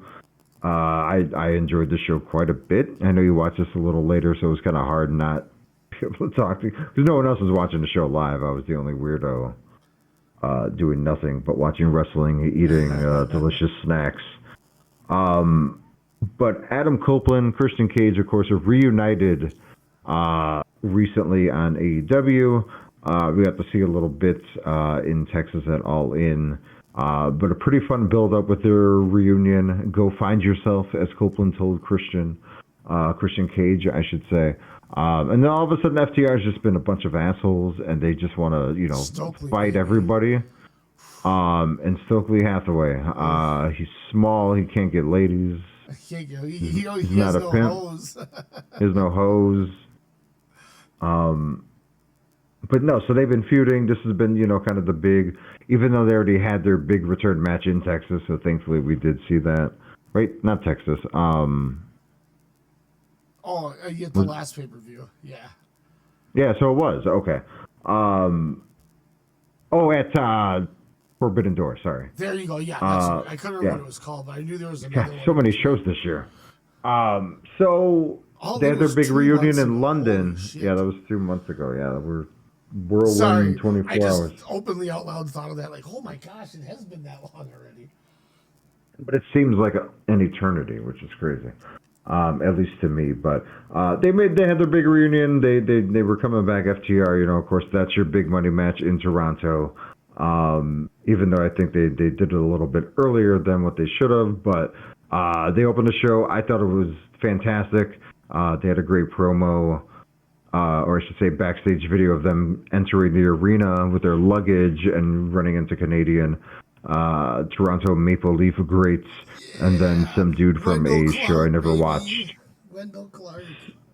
So a lot of fun, a lot of good stuff. They came. Edge comes out, and that was when I had the realization: does Christian Cage have the better body of work of the two, and is he the better wrestler, and should he be looked at a little bit differently in the history books of pro wrestling of this era? You know who Wendell Clark used to fight all the time? Was it Gordie Howe? Bob Probert. Do you remember Bob Probert? No. He was on the Blackhawks and the Red Wings. He wore number 24. He'd be drunk all the time, and he would just fight. He'd get like 400 penalty minutes a year. He was fucking awesome, but To buy him and Tom Wilson's jersey together. yeah, like I said to you, I do think Christian's had a better body of work. I liked him more to begin with. And I will say too that one thing that makes this work in 2025, it's ironic that the Hardys and the Dudleys are going to wrestle at Bound for Glory, and people that aren't like in the TKO world, like nobody gives a fuck about that match. No, that would make me puke because the ring is too small for those four, comparable to their past, and they're like, I'm not trying to be an ageist or anything. Not spring chickens. Matt Hardy has been bad for 20 years. God bless Jeff Hardy for still being with us. Devon hasn't wrestled in a while. He's been retired, so we'll see how he is. And Bubba Ray, who thinks he's the smartest man in the history of this fine sports. But yeah, I did care about Copeland and Christian. That's where I'm going is they're just doing the same fucking thing they always done. Copeland and Christian are doing something that they've never done before. And they took this in a direction that nobody thought this was going to go, because Christian is still being fucking, hey, how's your dad to people, asshole. And Copeland's trying to be the nice guy and keep the peace. And it's the best odd couple I've seen. And this is what MJF and Adam Cole should have been. The difference is experience helped them carve this storyline comparable. Very good call. But I love that they didn't change the characters. They just said, look, we know how to win matches together because we have great chemistry. I don't like you, you don't like me, but hey, help me with my issue and I'll scratch your back. And it makes perfect sense in a pro wrestling world. That's why I love it. It's just a simple pro wrestling angle. What's crazy is I think Christian Cage probably even looked better out of the four. Cash Wheeler would probably disagree with that. But I thought Cage just looked fantastic. Just overall, like you're like, this guy's 52 years old. He's awesome. But yeah, of course, they get the unexpected win. There were a lot of these during this night. Copeland, after kicking out, I think 14 times against many pile drivers and table spots and shatter machines, and just laid out and laid out and laid out. He would kick out, and kick out until he randomly hit one spear. Was it on Dax the Axe? Yep, and then just laid on him.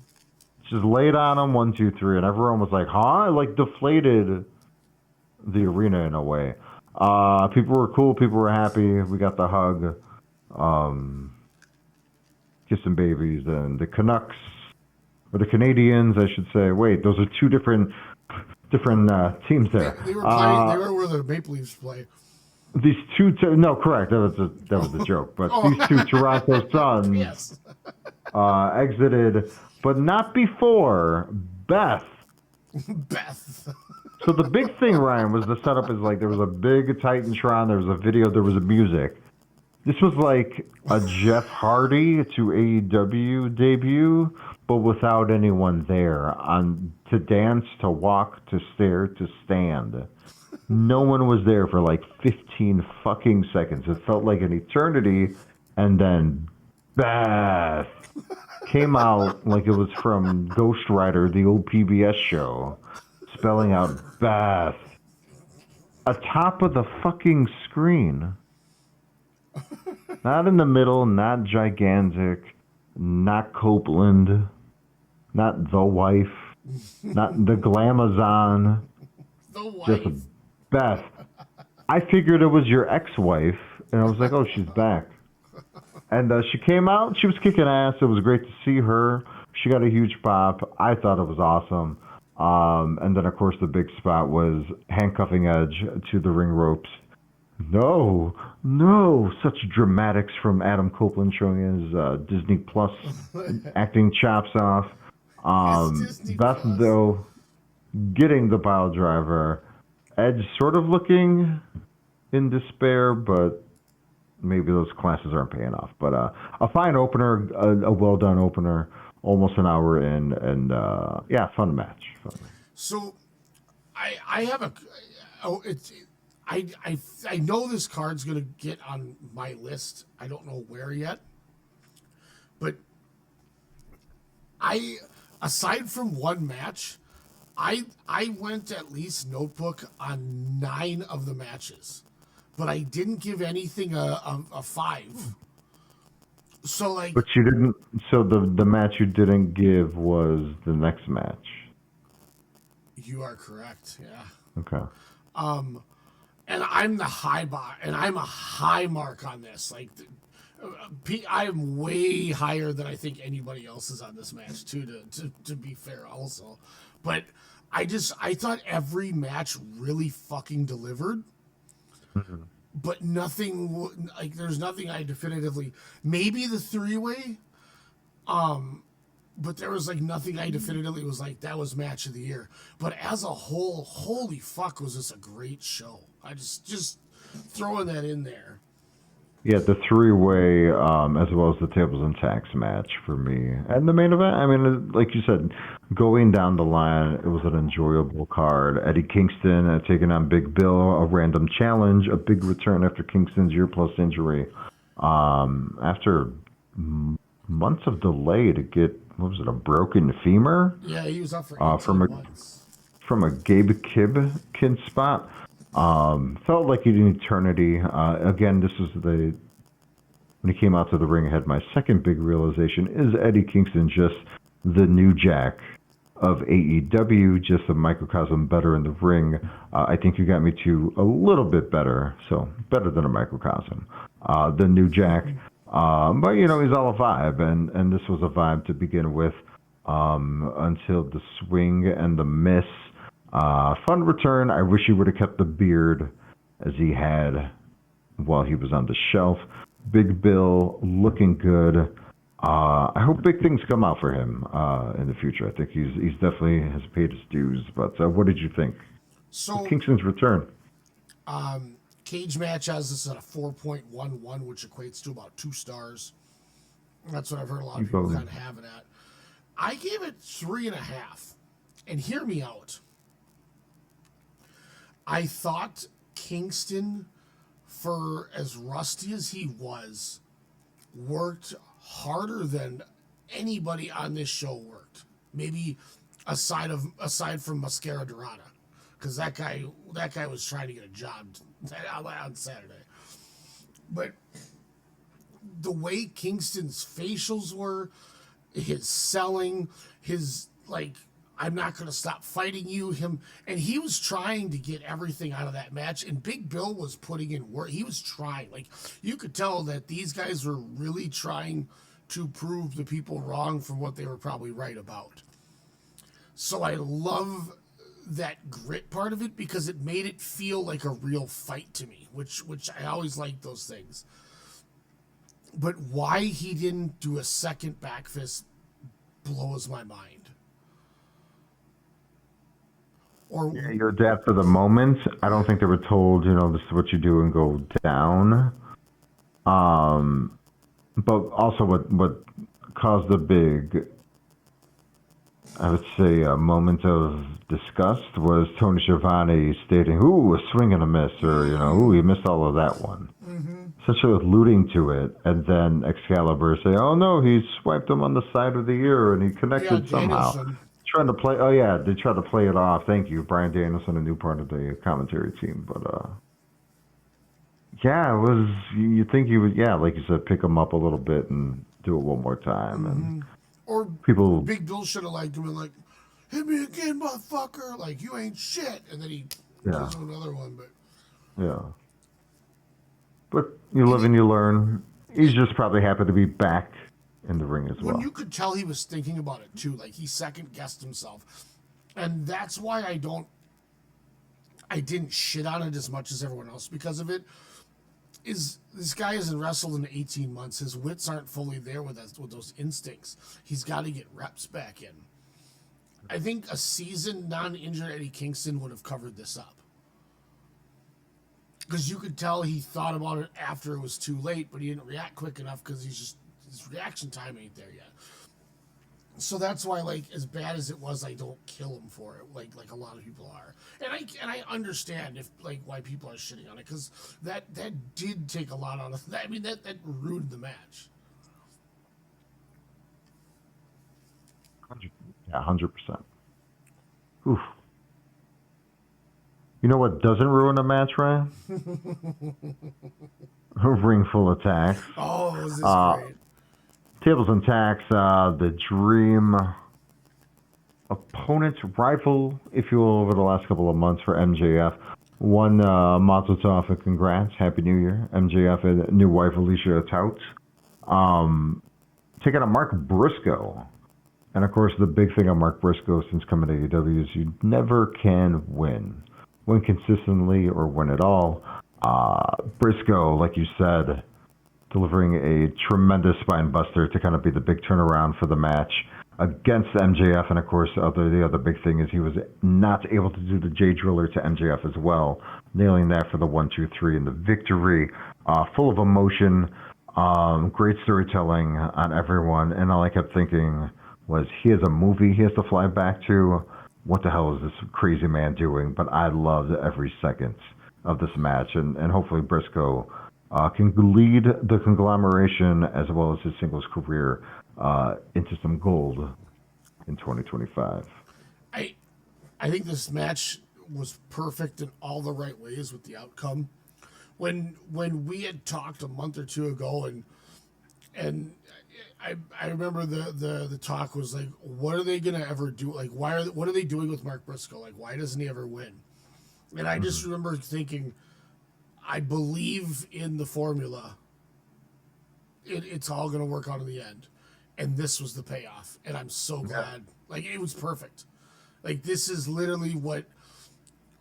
When I tried to defend the booking, as bad as it was, I'm like, just trust the process, like Joel Embiid. And it was like, that's what made this so special. I never thought in a million years he would have won. In my wrestling league on Wrestle Talk that I'm in, I picked MJF as my lock of the night. Or no, it was my second one because I had Hangman as my first one. But yeah, I was like, MJF's not losing.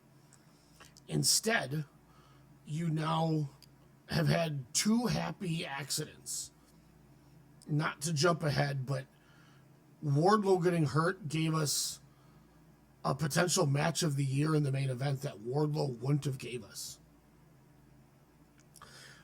By how good that match was and proving he can hang, I think you very well have now proven that what most of us all thought for a while, that Kyle Fletcher is a full-blown main eventer. He doesn't need to have the TBS title anymore. And boy, what a happy accident that you saved Mark Briscoe's win against MJF when you now know that you can start using Kyle Fletcher in a headlining role. You know what I mean? Like, I don't know why I'm getting work emails right now. I gotta close that window. But like, you know what I mean? Like, you now you've elevated Briscoe to be able to take that title, and Fletcher can drop it to him like Warrior to Rude, because now you can move Warrior up. It's like Fletcher proved to me that it wasn't just Ospreay, that it's been him with Dustin Rhodes, you know, with the four-way we saw with Hangman. Like, everything he's done has been great, and he took that opportunity and he ran with that fucking ball. And Mark Briscoe did the same thing in this match. This was so well done. And at the same time, you've now given MJF his break that for his honeymoon and his movie, and you wrote him off of TV, and you can give him 2 months off and no one's going to even remember he's gone. And when he comes back, they're going to get the biggest groan pop ever. He's going to come back probably for World's End to end out the year, and what a pop that's going to be. And he also, in my opinion, had, I think, what's in my top 5 match of the year, him and Mystico the night before.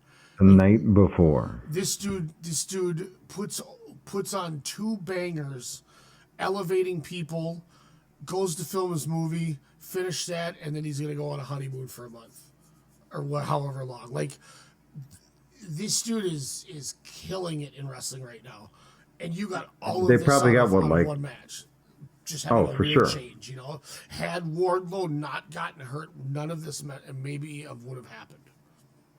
I don't wish ill will on anyone, but yeah, that was a random return, and B, just something that I don't think anyone would have cared. This would have been like Adam Cole's title run. Yeah, and we're like, huh? I don't mean him getting hurt, but I mean, like, had that not happened, we would have never gotten Fletcher in that role, and we probably would have. It probably would have been Briscoe and Fletcher, which would have been fine. But then, what is MJF doing on this show now?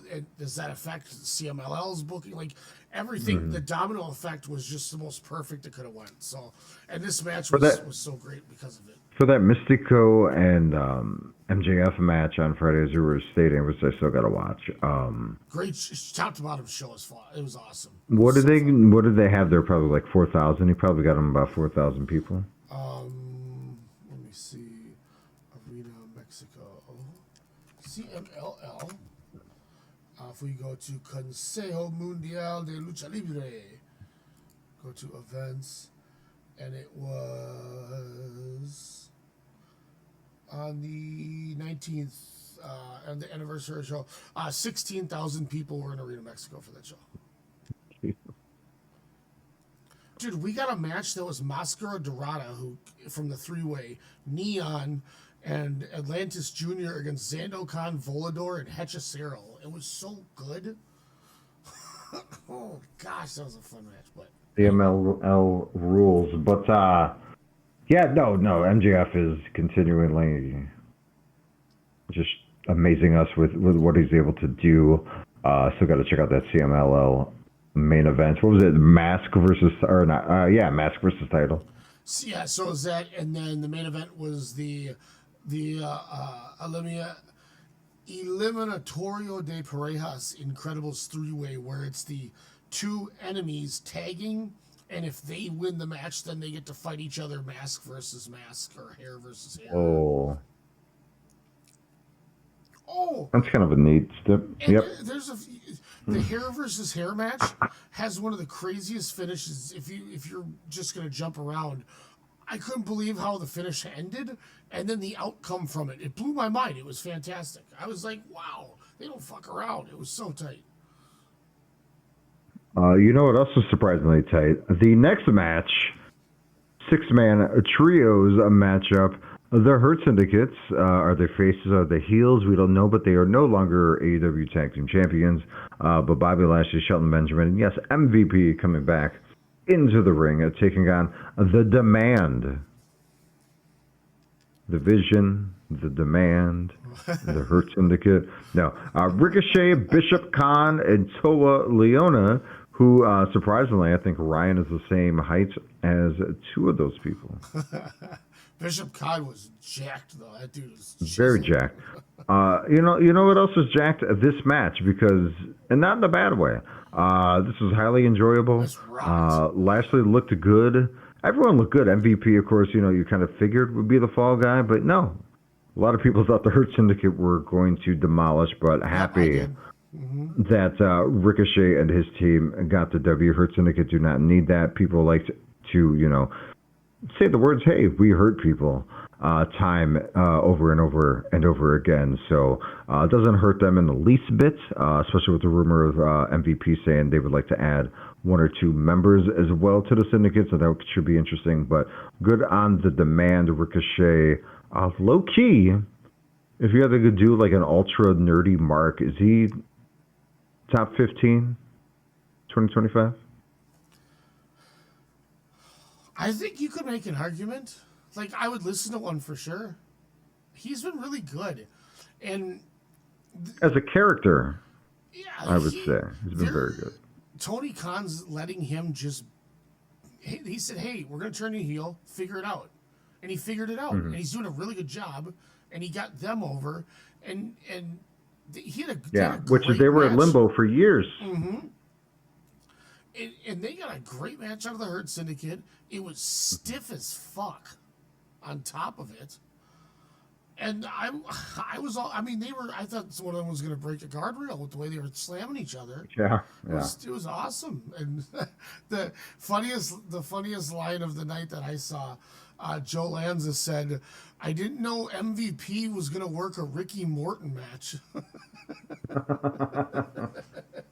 As he's just getting the shit kicked out of him in this match. All throughout, man. All throughout. But yeah, no, fun match. How crazy and ageless that team of the Hurt Syndicate, at least 2 out of the 3. Well, even MVP, he's like 53, but you could easily pass as a 41-year-old. But yeah, no, they were great. I hope big things again for the demand and Ricochet. I mean, the guy got scissors over. Gold scissors, for God's sakes, over.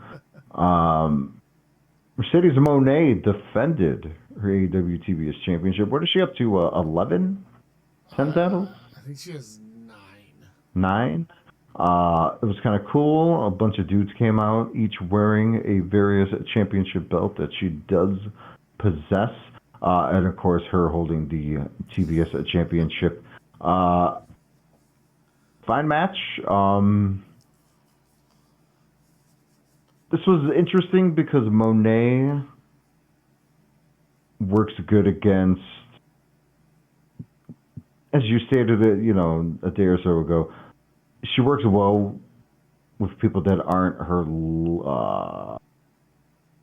kind of the same style, if you will.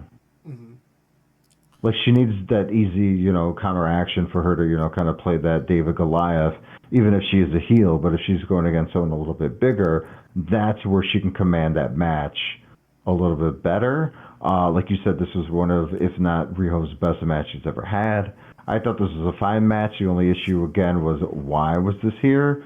But it was fine. We get our 1, 2, 3 appearances of every year from Riho. So this was just, kind of to see what's next on the Monet train. Where do you think the next stop since Riho was just let off?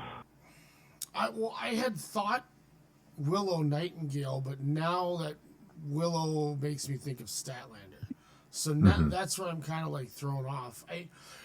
I'll say this too about Monet right now. She's doing like Ricky Steamboat, and I don't mean that she wrestles like Ricky Steamboat, but like if the opponent just lets her control the match and have a Ricky Steamboat match, have a Monet match, they're gonna have one of the best matches they've had. Like, she is so on this year with everybody she works. She does this with. It clicked. It really clicked with that Tony Storm feud. No, even before then, I thought she had actually. I think since the better matches than she started. Yeah, since the beginning of the year. Yeah, like I think a lot of it was all the hype. She was trying to do all these different indies. She wasn't used to doing a different style, and she didn't want to work the E style, so she's trying to teach herself how to wrestle. I think was kind of the realization I came to of how I thought of it is, and it just took her a while to figure out how she wanted to change and become, and I think she's figured it out, and she knows who she is, and Sasha Banks isn't a thing anymore, and she's just fucking doing great work right now. Yeah, she's easily one of, if not the women's wrestler outside of Joshi, I would say, of the year here. And especially for this company, but of course we'll get to the other one that could be fighting her. But I mean, does Monet and Athena go for another one? I think depending how long Athena's gonna wrestle, if you want to do like something non-ROH with her, she could be the one to beat Monet for the title. I really don't know what they're gonna do with Willow. Because I thought she was poised to be the one to beat Monet, so Monet could be the one to finally try to vanquish Storm fully. And then Statlander changed everything. Like, so now now we gotta regroup here. Yeah. Speaking of regrouping, a three-way dance for the AEW Unified Championship. Yes, another new belt since we were last in your ear holes here. Kazuchika Okada, the champion of Unification, took on Konosuke Takeshita and Mascara Dorada. Fun match. I got to watch a little bit more Dorada, obviously, due to this match, but Okada as the asshole, the arrogant prick. So good. It's fun. First started off with the bitch. Started off with some wacky antics. It started off with him enjoying Mercedes Moné entering the room. But just him in the in-ring, even in promos as Callis talks. Just the facials are there. He's having fun, so I can get the annoyance. We're not going to get New Japan Okada, back. This is 10 years later, 9 years later. So once we accept that fact, and we've seen him 5-6 times, so that's pretty rad. I've seen him twice, just within a calendar year, so that's pretty rad. And it just is building up with tension within the Callis family of Takeshita and Okada. And again, not a young boy, obviously, but Takeshita obviously had to look up to Okada as well. And, that they kind of have that, passing of the torch per se, or whatever they have in Puro. But they're building that matchup, I think, very well, just with the facials from Takeshita and Okada.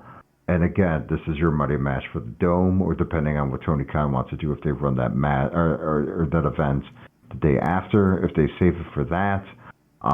Maybe you have Takeshita has to face the final boss to get to Okada the next night for the AEW Dome show. But a lot of fun stuff. That's a match we're all clamoring for. And what did you think? Yeah, this was Dorada getting a shot to really shine, and they let him do it.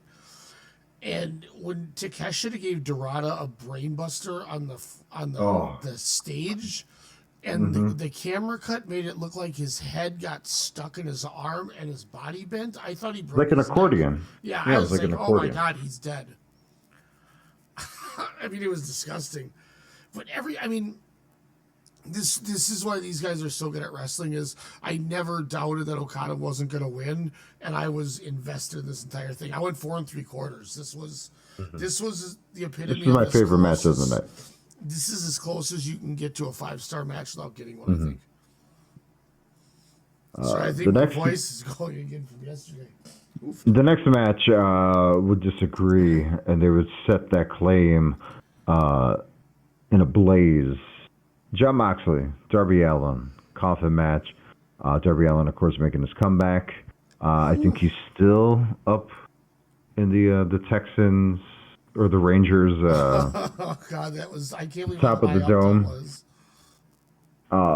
But no, Darby Allin, of course, going out for blood, not for the AEW Championship like everyone expected. Darby Allin to be the savior from the Death Riders and its fearless leader. But this was an entertaining match. Jon Moxley doing good stuff as of late, comparable to months before. Finally found the character without doing homages to various other pop culture people. He finally figured it out, like I said, within the last 6 months or even beginning of the year here. So Moxley, though, getting a surprise victory, I would say. I thought Darby Allin was definitely the lock. But no, they locked Darby Allin and set him, down the rabbit hole. But no, they just beat the shit out of each other, and it was a lot of fun. Moxley, of course, getting, what was it, the DDT on top of the coffin? Oh God! Well, and then they did that suicide dive where he hit him he shot out like a cannon, and they landed on the coffin. Yeah. Oh, yeah. Oh, that was gross. Yeah, a lot of, as you expect, a spot fest. But the big thing was Darby Allin lighting Moxley on fire as it was a backstage gimmick. Got Moxley in a body bag, carried him, set him on fire, and Moxley quickly got out. But good stuff. Crazy. Good story. Good story, kind of throughout. These guys are so fun together. It's believable in a way where it shouldn't be. Like, I feel like these guys want to fucking kill each other. Like, I totally do. And this is another case where Jon Moxley is low-key having the Wrestler of the Year argument, too. When everybody wanted, including myself, was so over this Death Rider hiding the title thing.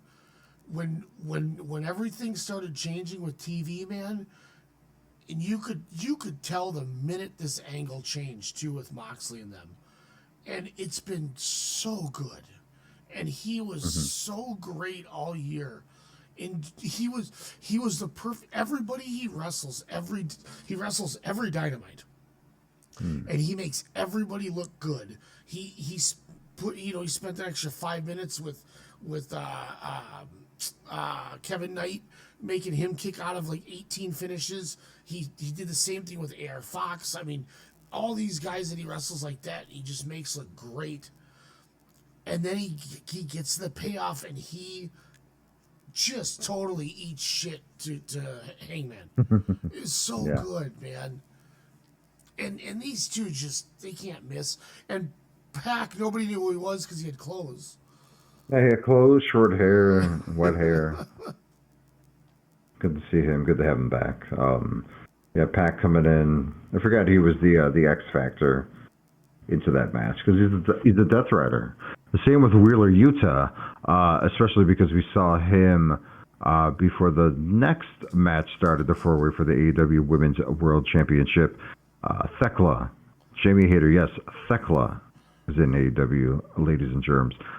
Chris Statlander, who Wheeler Yuta, kind of paid a visit to and spoke in her ear, took on the champion, timeless Tony Storm, one of the best gimmicks and promos of 2025, I would say, still, even after all these years. Statlander, again, getting the surprise victory, a la a Wheeler Yuta finisher. On the champion, Tony Storm here. Jamie Hayter looked good. Hopefully she's still not injured since coming back from another freak injury after coming back from another longer freak injury. And Thekla kind of doing her best Bray Wyatt, if you will. What's her gimmick? The Toxic Spider. She also has a gimmick faction with her Julia Hart and Sky Blue, which I think kind of works with Triangle of Madness, the rhombus of whatever, happiness. But Statlander getting the victory, changing the game. Thekla, what are your thoughts on the Spider so far since coming from Stardom to All Elite Wrestling? I think it took Thekla a little bit to get going because she was supposed to come in a feud with Hayter, and Hayter got hurt. So she kind of just got thrown around until Hayter got back. But I think inserting her in with Tony Storm and all this too, people are getting into her because she can go, she can work. I really like Tekla. Former A lot of stardom. former Donna Del Mundo member with Julia. Yeah, that's true. Statlander, undefeated on Saturdays. The surprise winner of the weekend. Well earned, would you say? Yeah, I was shocked. Like it was a happy shock. Mm-hmm. Remember, we were like 10 feet from her after All In. For a long period of time. But yeah, no, very excited to kind of see where this goes. Maybe this is a nice cool off for the Timeless one, since she's kind of carried besides Monet. Again, definitely, top of the women's wrestler of the year, if not the top, just with her character, her ring work, and her mic. Her promos are wowzer, but it's also gotten that feud into that give me all my, take all my money, type of stuff, especially with her and her and Mercedes leading into their match in July here. Speaking of surprises, even though that was not mentioned whatsoever, the AEW World Tag Team Champions, Brodito, the team of Brody King and ROH World Heavyweight Champion Bandito, defeated Jet Speed, Kevin Knight, and Speedball Mike Bailey, the Dom Callis family, Hachicero, and Josh Alexander. Pretty awesome to see Alexander and Speedball, both Canadians. Magnifique. And I hate to say this, Ryan. Hate's a strong word. The Young Bucks have been winning me over ever since they kind of took that time off and then lost their EVP status in a match that was one of the most phenomenal matches I've ever seen in person. Unfortunately, we lost 2 wrestlers because of that match. Not because of that match, but, they beat the shit out haven't of been me. seen. God, that spot with the fucking hidden blade and the counter and the, oh, Lord. And the power bombs and the super kicks.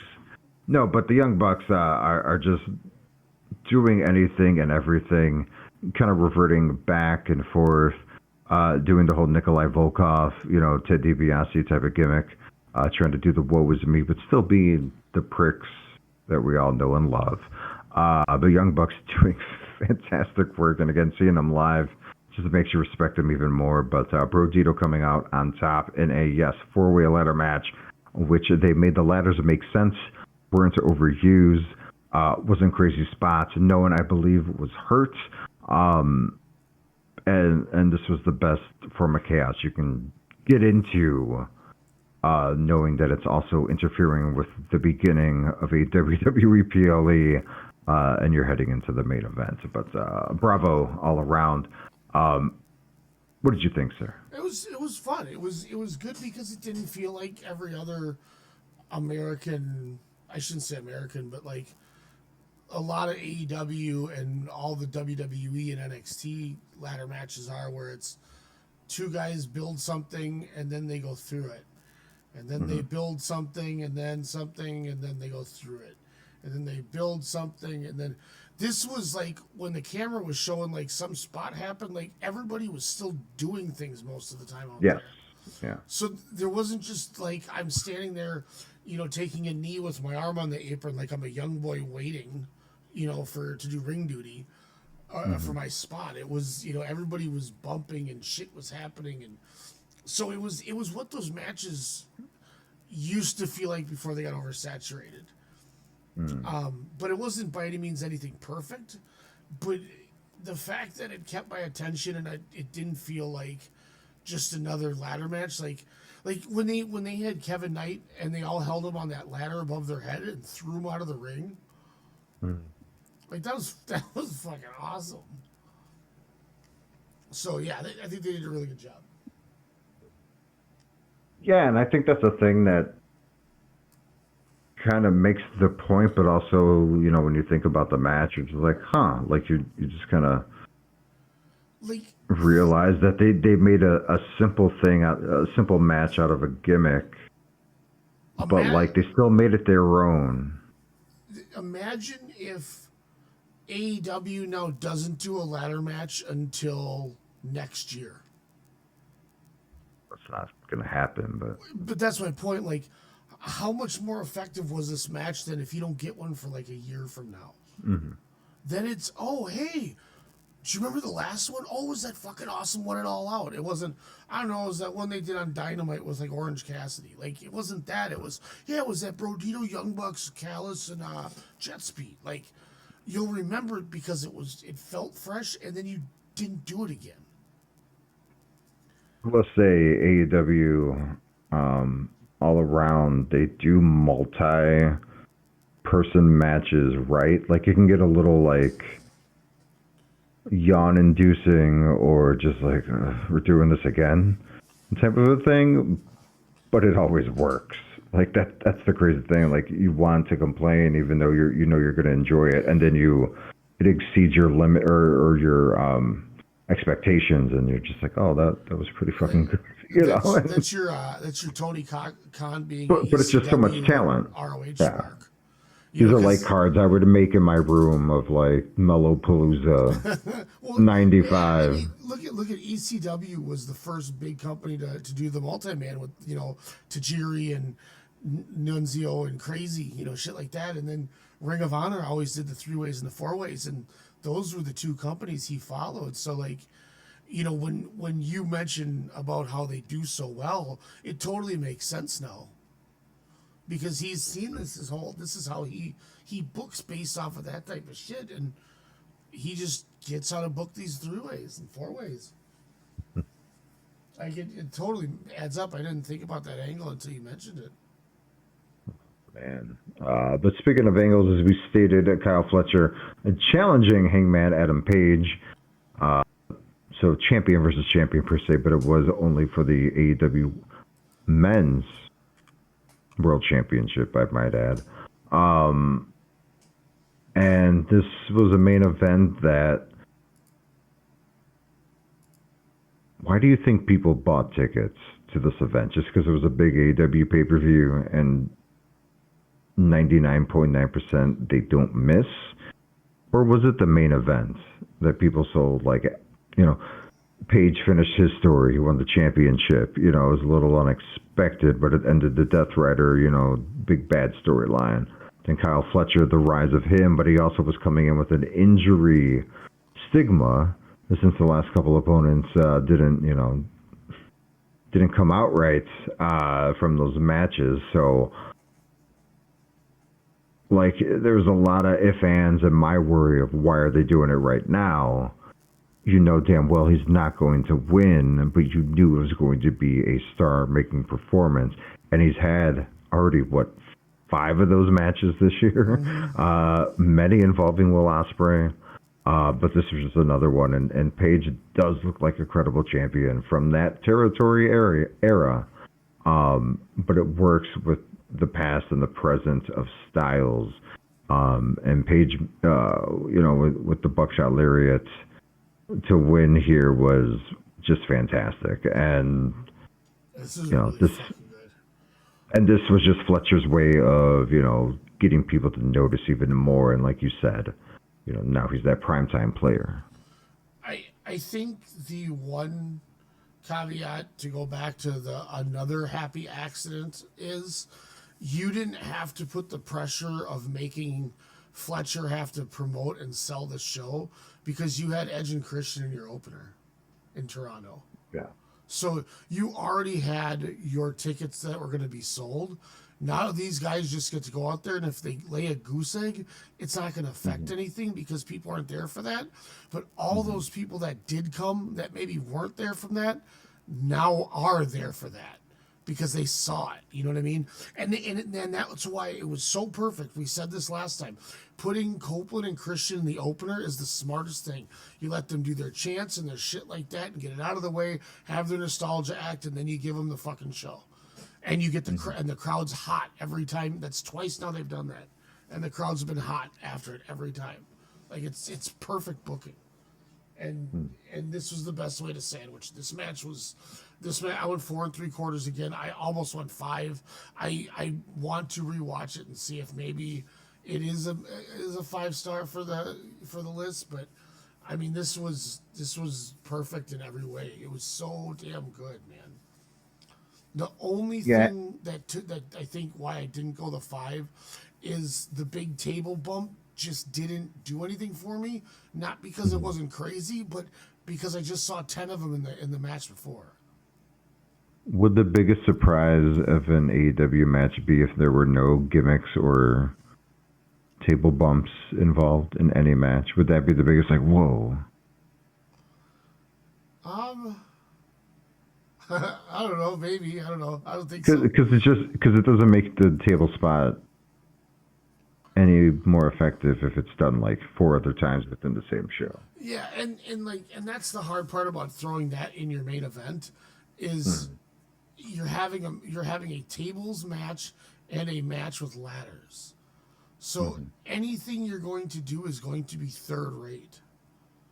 So while it was super impressive, now I'll tell you that motherfucking brainbuster shit though, that's a whole nother story. But yes, but it's just that kind of went for me on the Hangman, and I don't blame them for it. They were just trying to put on the best match they could, and it would have been had they not read the room with the other 2 matches.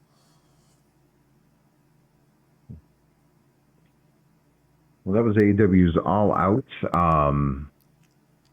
Yeah, even after the show, I did not go all out. I just stayed in and enjoyed the evening. But fun to have an afternoon wrestling show yet again. And AEW just keeps hitting, man. Mm-hmm.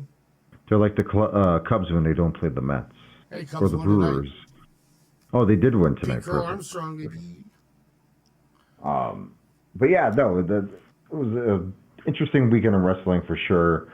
All Out, definitely, if you're a wrestling head, you're going to enjoy what AEW delivers to you, especially with their pay-per-views. And if you're a Max member, it's $10 off, so $39.99 instead of course, $49.99. So giving some good deals there. Yeah, this was just a fun show, and now we're on to St. Louis, and we'll kind of see where the rest of the year hangs on, and we'll see who challenges Hangman. Maybe they allude to that tonight. But as we stated, we'll be back next time as we talk kind of the lead up into the final couple of months of 2025. Kind of gives out to some shout outs to some special matches, events, wrestlers, angles, managers, promos. Think of it as we're doing GCW. We're doing news. Our mid-year awards in October like normal, but it's not a full award. It's like we're just gonna throw shit out there that we really like. Just throw some random stuff, and then maybe we'll watch some New Japan. Yeah, Sounds fun. Keep a lookout on the socials that we have. I got the Twitter reactivated. When I get that red circle link, I'll get it to Alex too, and we'll get them posted out on there. And you can download on there. There's a whole bunch of stuff on there. I posted on there, Alex, that eventually there's a subscriber side that I'd like to do side content if people were interested in, like maybe we get some guests on and do some drafts again and stuff like that. I had some ideas I was writing down today. Hopefully we come back to you regularly here because this was a lot of fun tonight. Yeah, less than 9 months, but sorry we both got tired. We just have really crazy jobs, and it's way past my bedtime. So that's Ryan. I fell asleep at 4:30 last night because I couldn't go to bed, and I got back up at 6:30 to go to work at 7, and then I worked till 5, and then came home, and now I'm gonna eat dinner. Now you're gonna eat dinner. Well, you enjoy that dinner, sir. Thank you. Thank you for everyone that's listening. Shout out to Iceland, Norway. Hopefully we get some Japan and some U.S. listeners, and rebrand and restructure Wrestlecast Radio, Strong Style Media, Red Circle. Check us out. And until next time, that's Ryan, I'm Alex, and we're out.